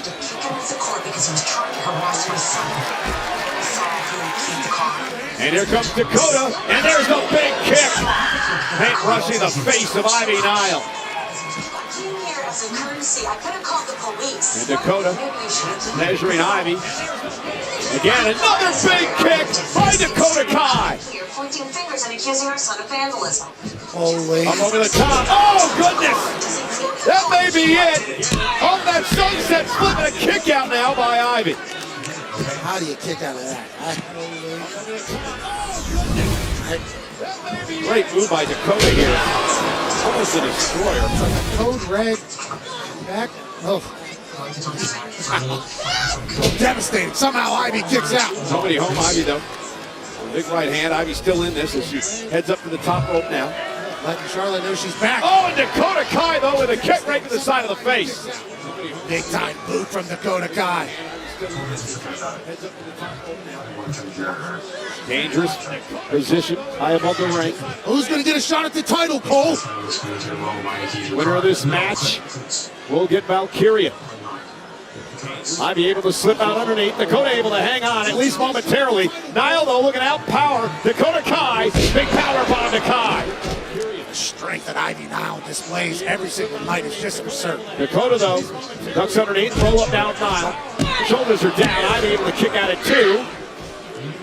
And now, once again, going to work on the bad knee, half crab here. By Nile, you can hear an ankle lock here. Dakota writhing in pain. Ivy Nile, of course, using the ankle lock, made famous by Gable and then Kurt Angle before him. Dragging Dakota back to the center of the ring now. Definitely made famous by Kurt Angle. You're saying Chad stole it. And now Ivy Nile controlling Dakota, center of the ring, nowhere to go. Whatever it is, I mean, it's locked in. How much more can Dakota Kai's ankle take? Trying to drag herself down to the bottom rope. Dakota trying to get their fingertips away, trying to force the break, it does. But has the damage to the bad knee been done? Is she going to be able to walk after that? I have no idea, but Dakota fights on. Yeah, Ivy very frustrated. Thought she had Kai close to tapping out there. Big kicks from Dakota Kai. They get a little bit of a breather. Dakota went for the kick. Ivy caught her with a right. And Dakota with one as well, and now the slugfest begins. So much at stake. Winner gets Valkyria in the Intercontinental Championship. Dakota, big kick to the face of Nile. And Dakota Kai caught. Oh, and a great counter. Nile now. Cover. Kick out by Dakota Kai. Great move by Ivy Nile. So much happening so quickly there. But again, Pat, the frustration could be building here for Nile. title opportunity on the other side. Let's not get too frustrated. That's what you trained for. That's what you prepared for. Ivy looking for a vertical suplex. Dakota Kai into the counter. And a nice German suplex. Of course, taught that art by Chad Gable, the leader of American Made. Dakota Kai, though, roll through, shoulders down, got Niall in trouble, kick out at 2. On a big kick by Dakota Kai, caught Niall. Dakota has her where she wants her. Setting her up now. With a GTK, but falls down into the cover, does Kai, hooks the leg. Kick out again at 2, and once again, back to the bad knee and leg. Ankle lock locked in by Niall. Will Dakota tap out to the ankle lock by Ivy Niall? Dakota sends Niall out to the apron. Some momentum there by Dakota Kai. Dakota right to the back of the neck. It spiked her head. Ivy Niall may be down and out. Dakota Kai closing in on a victory. Connecting. Cover by Kai. On the GTK. Kai with the win. What a win. Here is your winner, Dakota Kai. So we're going to get a rematch of the finals of the Intercontinental Championship Tournament. Lyra Valkyria will have to go one-on-one with Dakota Kai yet again. What a match. Feel like Ivy now had the best of Dakota, then the spike into the GTK. Sends Dakota Kai to an Intercontinental title opportunity with Lyra Valkyria. What a match. Yeah, the first matchup was a great one. I'm sure this one will be just as good. Valkyria Kai for the Intercontinental Championship. Your 2025 Men's Royal Rumble winner. Main event Jey Uso is now in your city. Jey Uso gets to face the champion of his choosing at WrestleMania. Who will Jey Uso face in Las Vegas? Oh my God! Gunther coming from out of nowhere! The World Heavyweight Champion attacking Jey Uso!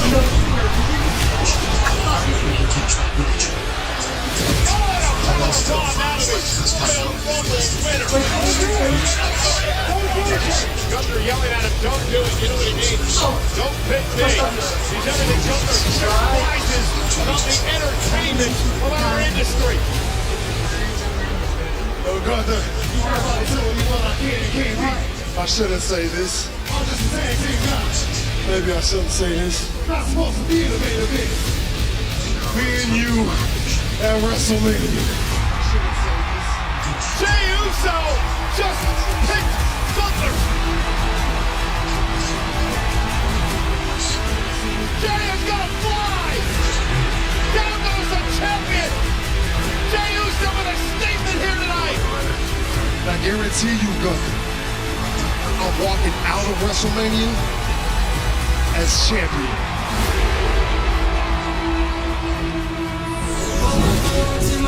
The World Heavyweight Champion, Gunther, is here. Gunther, live on Netflix, next.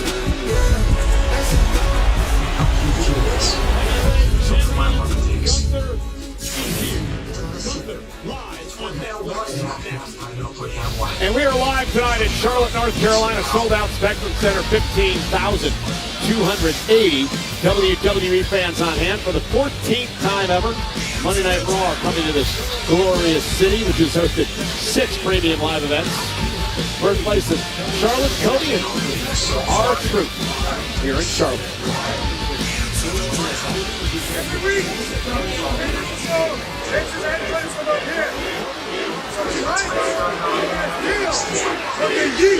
It's all about.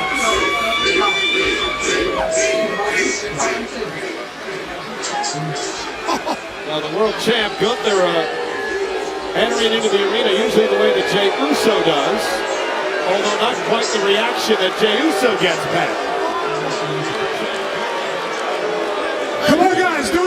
want to feel it. Come on. Everybody wants to feel the heat. Well, I'm way smarter than all of you anyway, so I get the concept myself. Very simple gesture for very simple people. And I get why Jay feels so comfortable up here, because he's quite the simple guy himself. Very simple people. You know, I don't blame you for not appreciating me. Because me performing for you is like reading Shakespeare to a dog.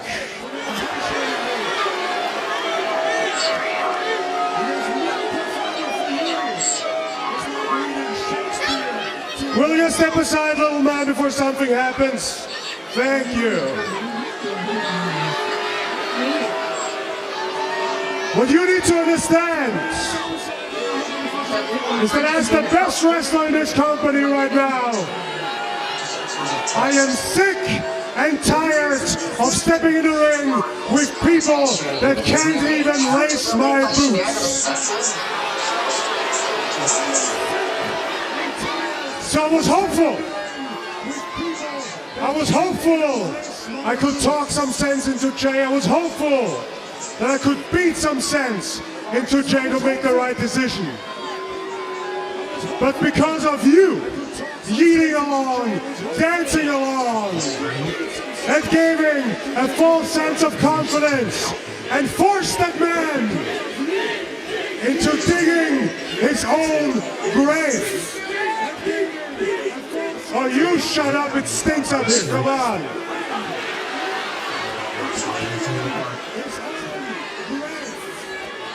What you need to understand is this. At WrestleMania, the match won't happen up here. It will happen in this ring. And after that bell rings, I outclass Jey Uso in every aspect of this sport.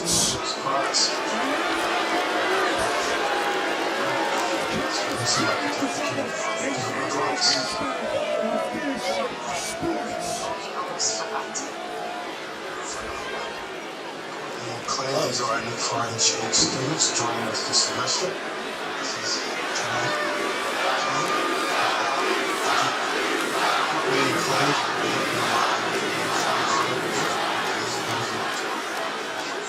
What all of you did after WrestleMania, Jey Uso's blood will be on your hands.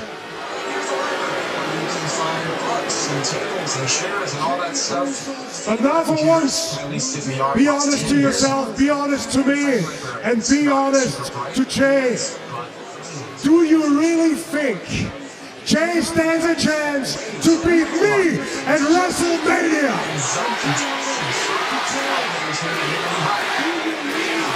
Come on! Be honest to yourselves!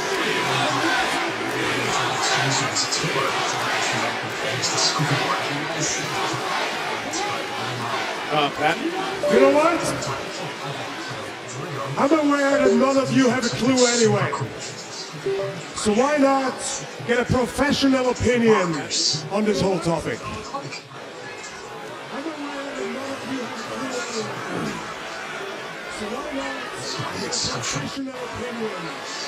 Girl killed herself. Okay, come on. Yourself posters up on the wall. They weren't up before. Because she Michael? killed herself. And why did she do it? Because the kids here treated her like shit. Jensen has stopped. But no one wants to admit it, so they came over You're the back supposed to be unbiased professional opinion. Do you really believe that Jey Uso has a chance to beat me at WrestleMania?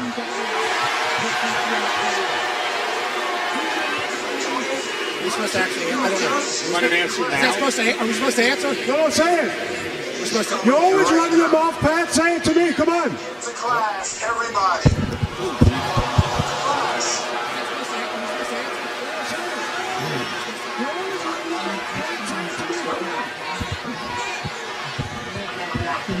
Do I think Jey Uso can beat you at WrestleMania?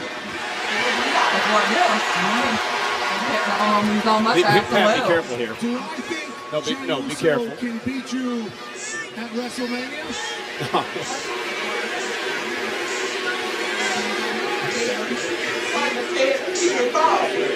Well, not only anything can happen. Little yeeting here, little yeeting there, yeeting all over the place. Yeah, I hope he can beat you at WrestleMania. Yeah. All right, that's good. You answered the question. Good job. Yeeting all over the place. See, I don't think that was the answer that Gunther wanted, Pat.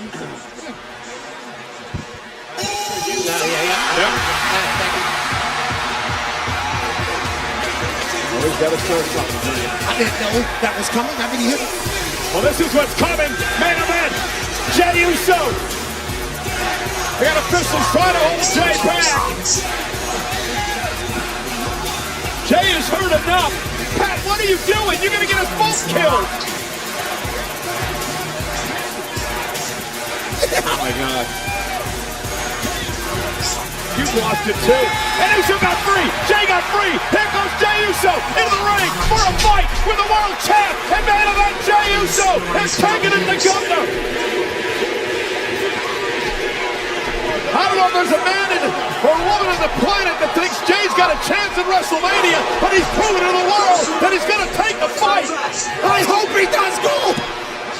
Now a sleeper locked in by Gunther. Officials trying to separate Gunther here. Things are heating up. We're 2 months away from WrestleMania. Jey Uso taking the fight again to the champ. Gunther's down and has to retreat.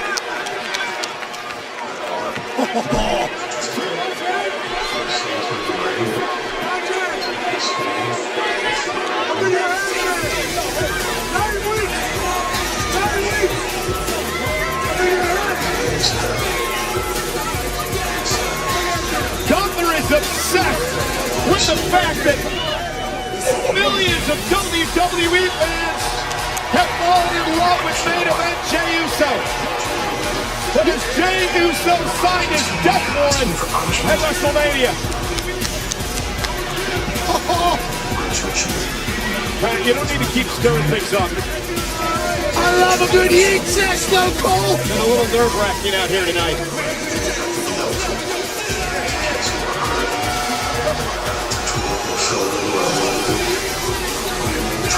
Well, Jey Uso capitalized on an opportunity in 2 months to celebrate a lifelong dream. Well, tens of thousands in Las Vegas be yeeting along with main event Jey Uso as he wins his first world title. Or will Gunther destroy Jey Uso and make him nothing but an afterthought? Let's head backstage now. To our own Captain Kelly.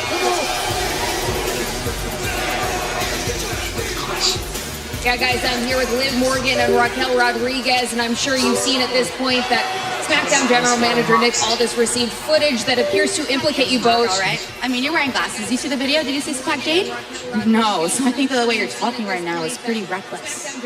All Raquel and I have done since we've been together is elevate the level of competition in the entire women's division. And that continues tonight when Raquel qualifies for chamber match and beats cute little Roxanne. I mean, sure, Roxanne has the record for the longest performance in a Royal Rumble match. But tonight, in minutes, Raquel squashes her like the little bug that she is. Circling back to the initial question, does that mean that you are denying any involvement What I'm saying is that we don't have time for your silly little theories, Kathy. But if we had attacked Jade Cargill, would we think about it? No, not at all. I mean, it could happen to anyone who gets in our way. And tonight, that just so happens to be Roxanne. So much for giving us nothing. Pat, Cole. And tonight, that just so happens to be Roxanne. What do I want? You know exactly what I want. Give me this damn match!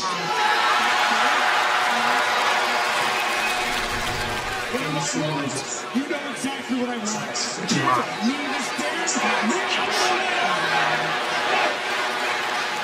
In Toronto, at Elimination Chamber, it will be Kevin Owens one-on-one with Sami Zayn. But Sami, it's not official. It's unsanctioned.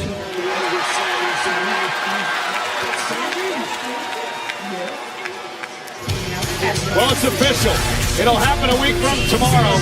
Rogers Center. Elimination Chamber. It started in Canada. It may end in Canada for these two men. It is an unsanctioned match, which means anything goes. The WWE has no liability in any of it.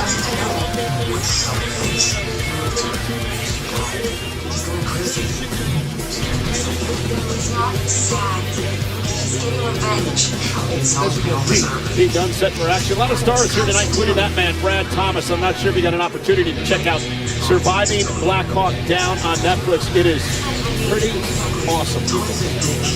Appreciate you, Brad. Also here tonight, Love is Blind from Netflix. So Laura and Ricky, the alums, here tonight enjoying Monday Night Raw, as we all are. We see streaming right now on Netflix. You should be in one of those reality shows. My wife, I think, watches this one, and also the Mormon one, and then the Circle one.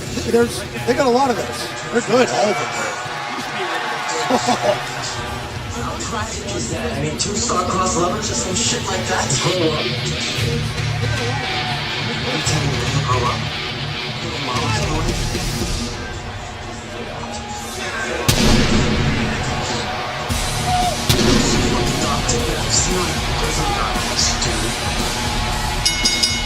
This next match is scheduled for one fall. Making his way to the ring from Ecatepec, Mexico, weighing in at 87 kilos, Penta! The man who has taken WWE by storm. He has reached superstardom levels in just a month here at WWE. He was the Iron Man back in the Royal Rumble, where he would enter at number 2 and last over 42 minutes in his Royal Rumble debut.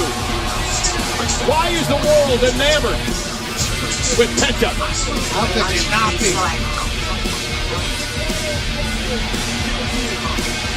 The man has zero fear. Or Zero miedo. You've been practicing that all day. Sí.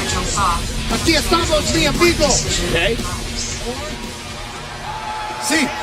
So Penta now, one-on-one with Pete Dunne. This will be a grueling physical matchup, much like their first one. And Pete Dunne not going to allow Penta to do his trademark start to this matchup, and now the slugfest is underway. Again, Dunne was embarrassed when Penta knocked him off a couple of weeks ago, so he vows revenge here tonight. Classic contrast in styles as all of Charlotte is pulling for Penta.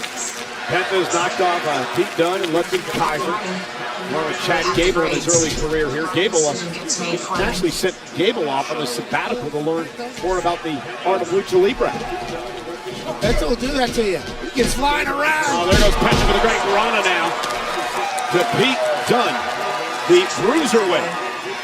You can watch Penta, but if you're in the arena, you can feel Penta whenever he's here. Special.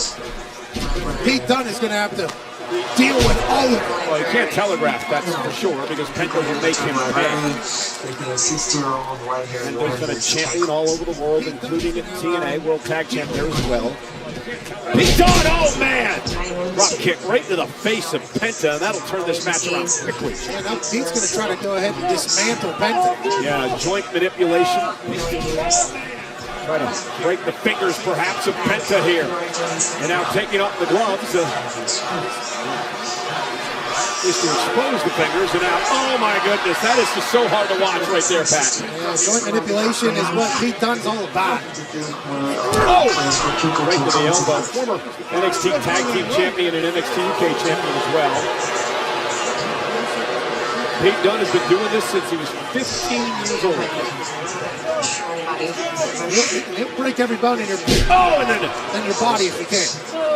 Change to the arm and now working on the lower body of Penta. Take the legs out. There goes the high-flying ability of the luchador. Whenever you ground and pound a high flyer, obviously it's going to slow the pace down. How much can Pete deliver to Penta? How much can Penta take while still smiling and laughing in Pete's face? Let's go Penta chance here from the sellout crowd in Charlotte. Over 15,000 tonight. Huge number in Charlotte. We continue on the road to WrestleMania, marching toward Las Vegas. 61 days. Oh, wow!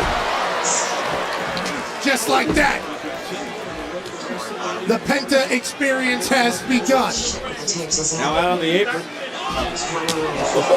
That chop echoing through the Spectrum Center here in Charlotte. He took his glove off, trying to make the chop more effective for Penta. And Pete Dunne trying to hang on. And now again, going back to the hand and the fingers of Penta trying to break the finger, my goodness! Alex, come on. Fuck you, Alex. Don't introduce usually Justin's And now Dunne planting Penta on the apron, and suddenly the cruiserweight's taken over. He's shifting away his digits are pointing, and I don't like that. Protecting ourselves. He's not going to be able to do that. Did she lie? Santa. Yeah, there. Thank you. Look who's here. Look who it is. One big Kaiser, someone else who has a problem with Penta. He's a fucking liar. He's not a liar. He's here. Every time Penta's trying to get back into this matchup, Pat, Pete Dunne has just shut him down. We think Penta's about to get a dub, then Pete Dunne does something diabolical and slows it down completely like what he's thinking about doing right now. And again, he's been working on the arms and the fingers and the hands of Penta throughout the matchup. Almost uses the full 5 count there. I had no idea your arm and hands were supposed to bend the way that Pete Dunne's making Penta's hands bend today. Well, Dunne loves to punish, torture his opponents. Penta trying to fight back. One thing we've learned about Penta, tremendous resilience from this man. Penta now. Look at that! Wow! Innovative offensive style of Penta sends Dunne halfway across the ring, and now Penta's fired up. Penta now sending Pete Dunne face first. A modified bulldog by Penta there. Now Penta. Went for it again. Pete Dunne, though, able to thwart it. Caught. Penta with Dunne up on his shoulders. Showing off some power here. Down goes Dunne. Covered now by Penta to win yet another matchup. Dunne kicks it too. Kaiser a bit impressed. This is great. Athleticism and the power from Penta.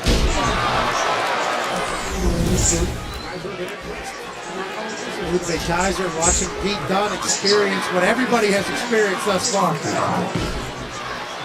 One knows what it's all about. Penta owns the victory over Dunne a few weeks back. Penta now. A big kick. Oh my. Right to the face of Dunne. You heard that.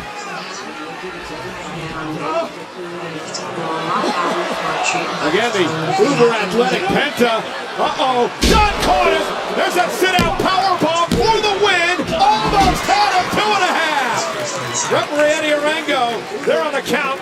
Is Kaiser impressed or not? That had to be an 1/8 of an inch, Michael Cole. Almost had him. I thought that was it. Penta somehow kicks out.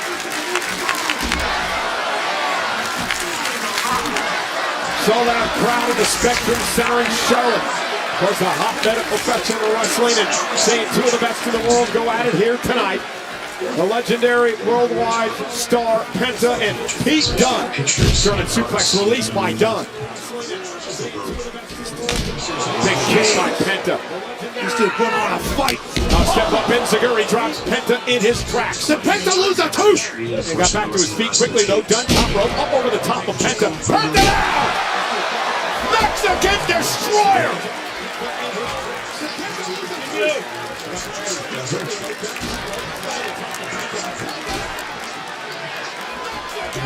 This has all been at about a pace of 1,000 miles an hour. And it's about to pick up even more.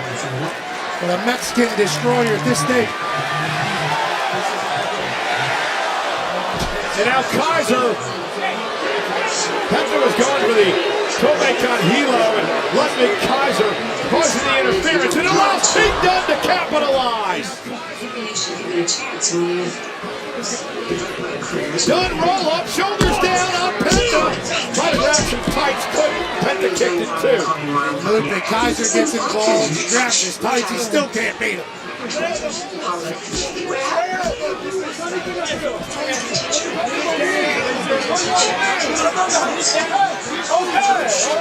course, these two can't get along. And it's done outside the Kaiser's blasted off the apron. You knew that wasn't going to end well. And this won't end well for Mr. Dunne. Pettit, driver, cover. Pettit with the win. Here is your winner, Pettit!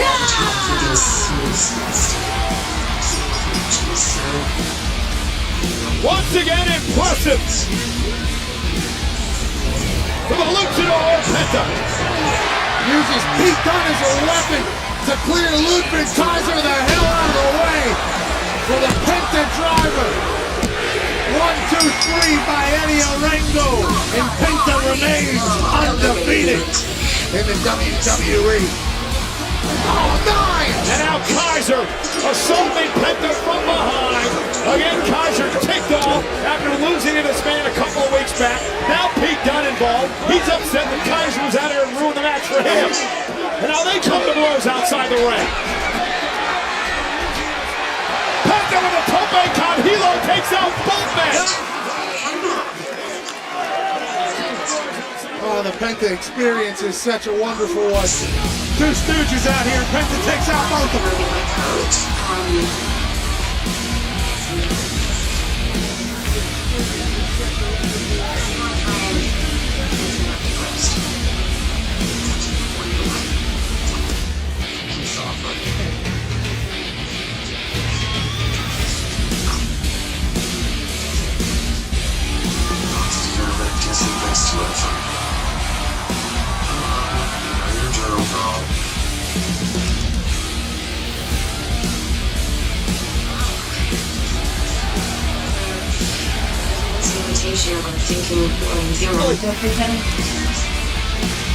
Thanks, guys. I'm here with Jey Uso, and Jay, from last week's physical attack by Gunther to tonight's verbal assault, I gotta ask, how are you feeling? Underestimated, Kathy. Guys, I'm here with Jey Uso, and it's totally valid considering you won this year's Royal Rumble, but I have to say, I've heard a lot of superstars are doubting whether you can walk out of WrestleMania as the new World Heavyweight Champion, so how are you feeling confidence-wise? I have to say, I've heard a lot of superstars doubting whether you can walk out of They doubted me, Kathy, right? Heavyweight Champion, so Jay can't beat him.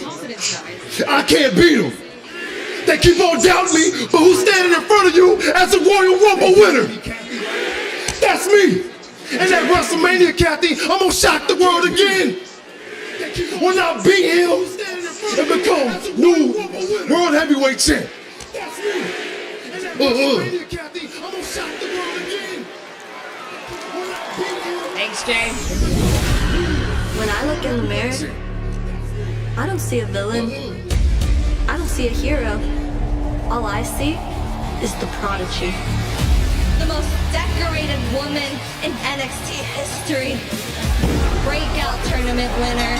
Iron Survivor winner. Women's Tag Champion. 2-time NXT Women's Champion. I want to become free. We all saw the Royal Rumble where I lasted longer than any woman in history. There's no moment that's too big for the prodigy. There truly is levels to this, and no one is on mine.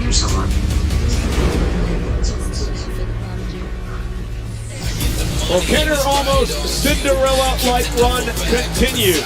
The last spot in the Elimination Chamber is up for grabs. Will it be NXT upstart Roxanne Perez, who is in the midst of a career month, or will it be Raquel Rodriguez of the Judgment Day? Who will qualify? We find out next on Netflix. Will it be Raquel Rodriguez? Hannah was such a special girl. Julius Brutus, last week you took us to the limit. American made, you're everything you're advertised to be. Looking at him for basketball, but Young, strong, hungry, athletic. But make no mistake about it, boys. You ain't built for war. You had your shot, and you missed. You smashed us with these tag team championships. You stood over our bodies. But let me remind you that the War Raiders are still the World Tag Team Champions. This ain't the first time we've been knocked down, and it won't be the last time we get back up. You boys just made the mistake of your lives. And next time we have a match, it's war. And there is Roxanne Perez, live in living color tonight, an opportunity to gain the final spot. Elimination Chamber. Could you imagine Roxanne in the Elimination Chamber? It'd be a tall task.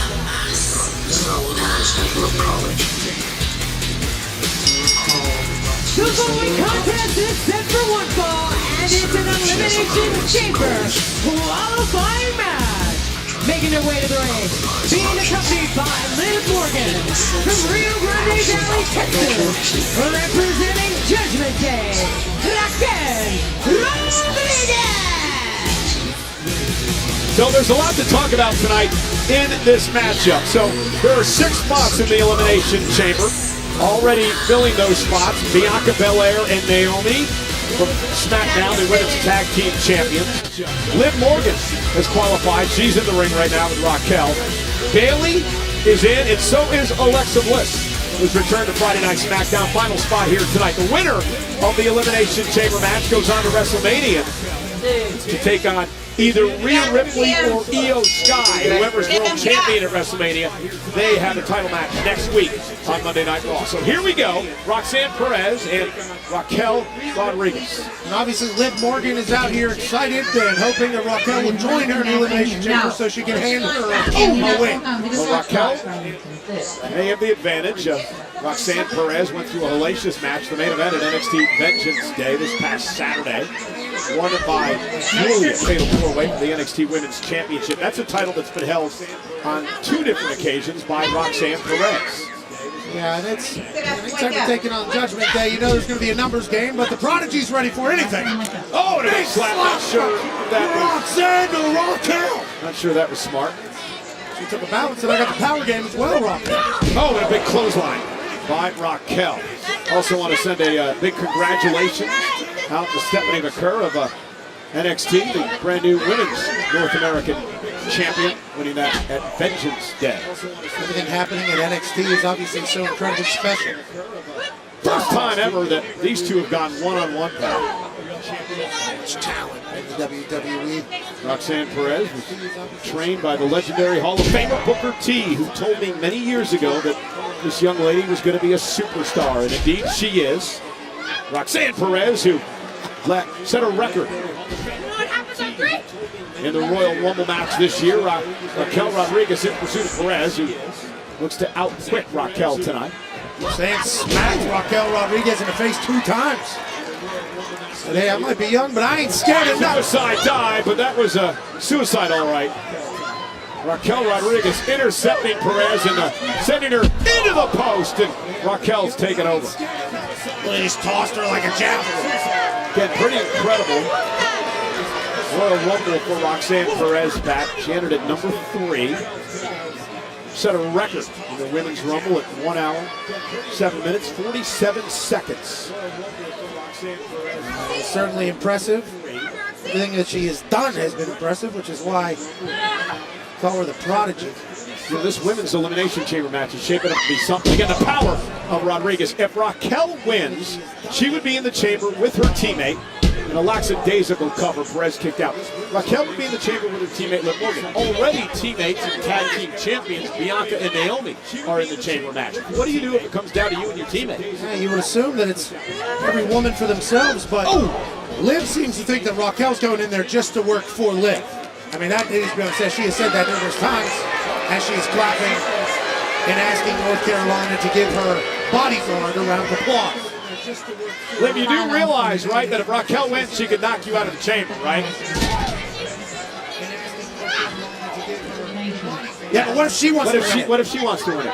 Yeah, but what if she wants to win it? All right, that's what Liv said, that Raquel's actually going to help her win. And now here Raquel again, showing off the power to Roxanne Perez. The drop her in the center of the ring. But what if she wants to do that to you?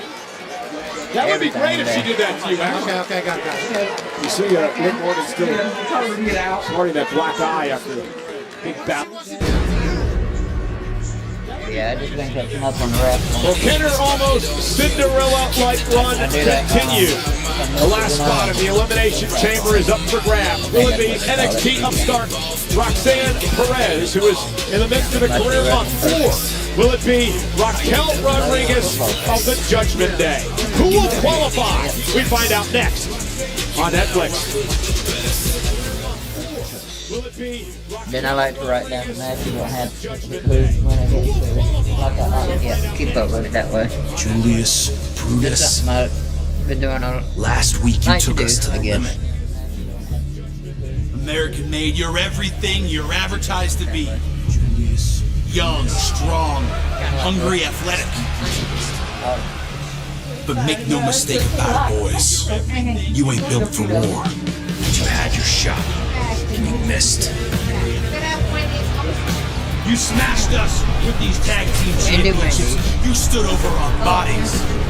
But let me remind you that the War Raiders are still The World Tag Team Champions.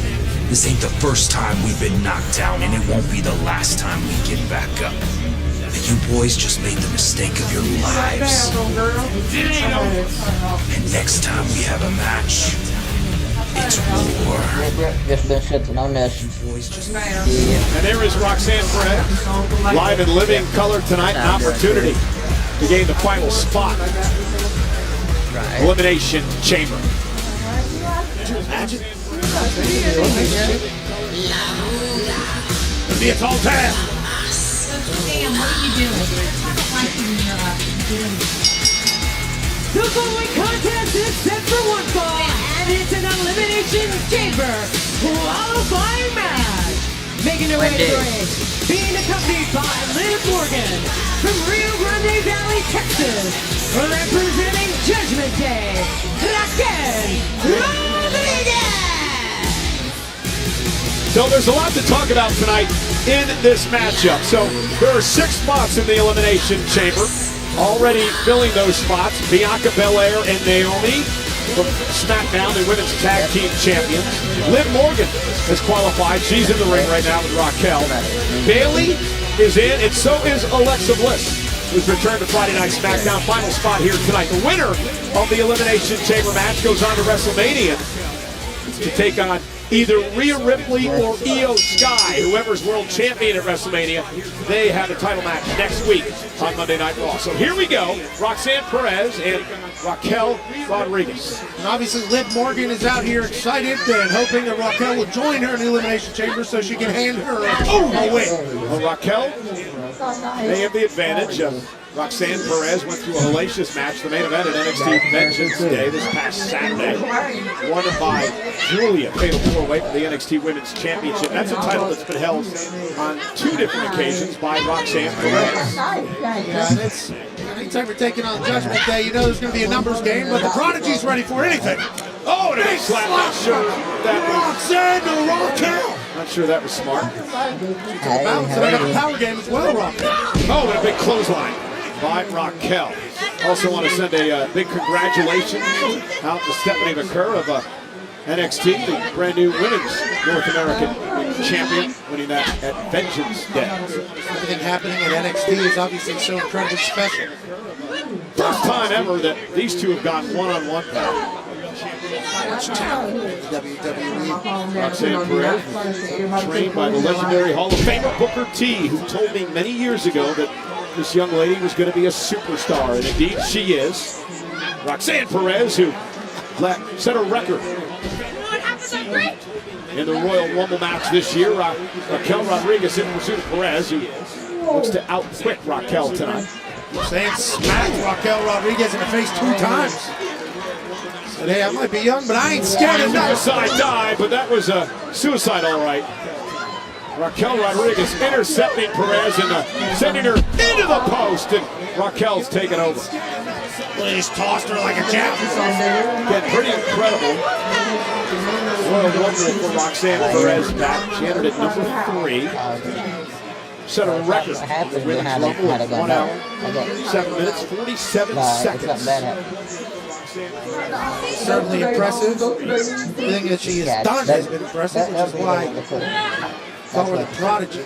You know, this women's elimination chamber match is shaping up to be something. Again, the power of Rodriguez. If Raquel wins, she would be in the chamber with her teammate. The lackadaisical cover, Perez kicked out. Raquel would be in the chamber with her teammate. Already teammates and tag team champions, Bianca and Naomi, are in the chamber match. What do you do if it comes down to your teammate? Yeah, you would assume that it's every woman for themselves, but Liv seems to think that Raquel's going in there just to work for Liv. I mean, that is going to say she has said that numerous times as she is clapping and asking North Carolina to give her bodyguard a round of applause. Liv, you do realize, right, that if Raquel wins, she could knock you out of the chamber, right? Yeah, but what if she wants to win? What if she wants to win? Yeah, but what if she wants to win? All right, that's what Liv said. Raquel's actually going to help her win. And now here Raquel again showing off the power to Roxanne Perez and dropping her in the center of the ring. Well, what if she wants to do that to you? That would be great if she did that to you, Max. Okay, got it. You see Liv Morgan still sporting that black eye after the big battle last week. Yeah, you're right. So strong.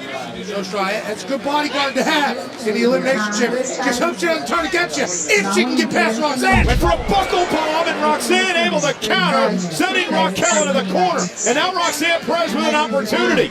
Prodigy's cooking. Then out to the apron now, hanging Raquel up top rope. Oh, and taking out Raquel to the knee. Smart move by Perez. Got the base, Roxanne. Keep dropping wood here. Take the power away. Roxanne Perez is so much fun to watch. Caught though. And again, Raquel just out-powering the prodigy here tonight. Uh-oh. Roll through, shoulders down. Roxanne looking to pull it out here, almost had her. I think she was able to grab Raquel's legs cleanly. That's why Raquel was able to kick out. That was almost over. Roxanne was almost in the elimination chamber. Yes, sleeper now by Roxanne Perez. Trying to make it back to a vertical base is Raquel. Up for grabs, final spot, elimination chamber. Opportunity to get to WrestleMania for a world championship opportunity. The road to WrestleMania underway. Weigh in and the elimination. Oh, Raquel just picking Roxanne out of the air again. And now that fall-away slam that would make JBL proud. And Raquel now up over Perez from the second rope. There's that spinning elbow connecting by Rodriguez. Cover now to advance to Toronto. And Perez able to kick out at 2 just barely. We always talk about Raquel's strength, and obviously she's fought another adult one-handed. But then the springboard twisting hell, I mean. You know, we incredibly athletic. We get a little bit of the Donna bomb, and Roxanne Perez able to counter that. About the news this week that Chris Stratus returns in Toronto. Oh my goodness! Shoulder first to the post for Raquel. Chris and Tiffany team up against Nia Jackson. Candice LeRae as Roxanne Perez again takes the fight to Raquel. Suicide dive connects that time. Roxanne realizes she's got an opportunity now, Pat. And again, down goes Raquel. Roxanne using a massive brain and attacking when she sees Raquel's at her weakest. Perez again, walked right into it, no. And now trying to wrestle Raquel. Raquel though up with Roxanne on her shoulder. Counter! Drop Raquel on the top of her head. Perez has an opportunity. Prodigy just... Roxanne with a moonsault. Springboard moonsault by Perez. Covered out with a wind kick out by Rodriguez. What a match. Prodigy just flipped that into a DDT. Watch this. What a DDT bang! Right on the top of her head. And springboard line saw. Prodigy living up to the billing. Roxanne still in this fight, but very impressive tonight. Good from Pop Rocks. That's her finishing move. Raquel, though, was able to counter with a big boot, and that may be it. Raquel could be heading to the chamber. Cover, hooks both legs, and Roxanne able to kick out. Boot to face. Oh! Let me go ahead and sign.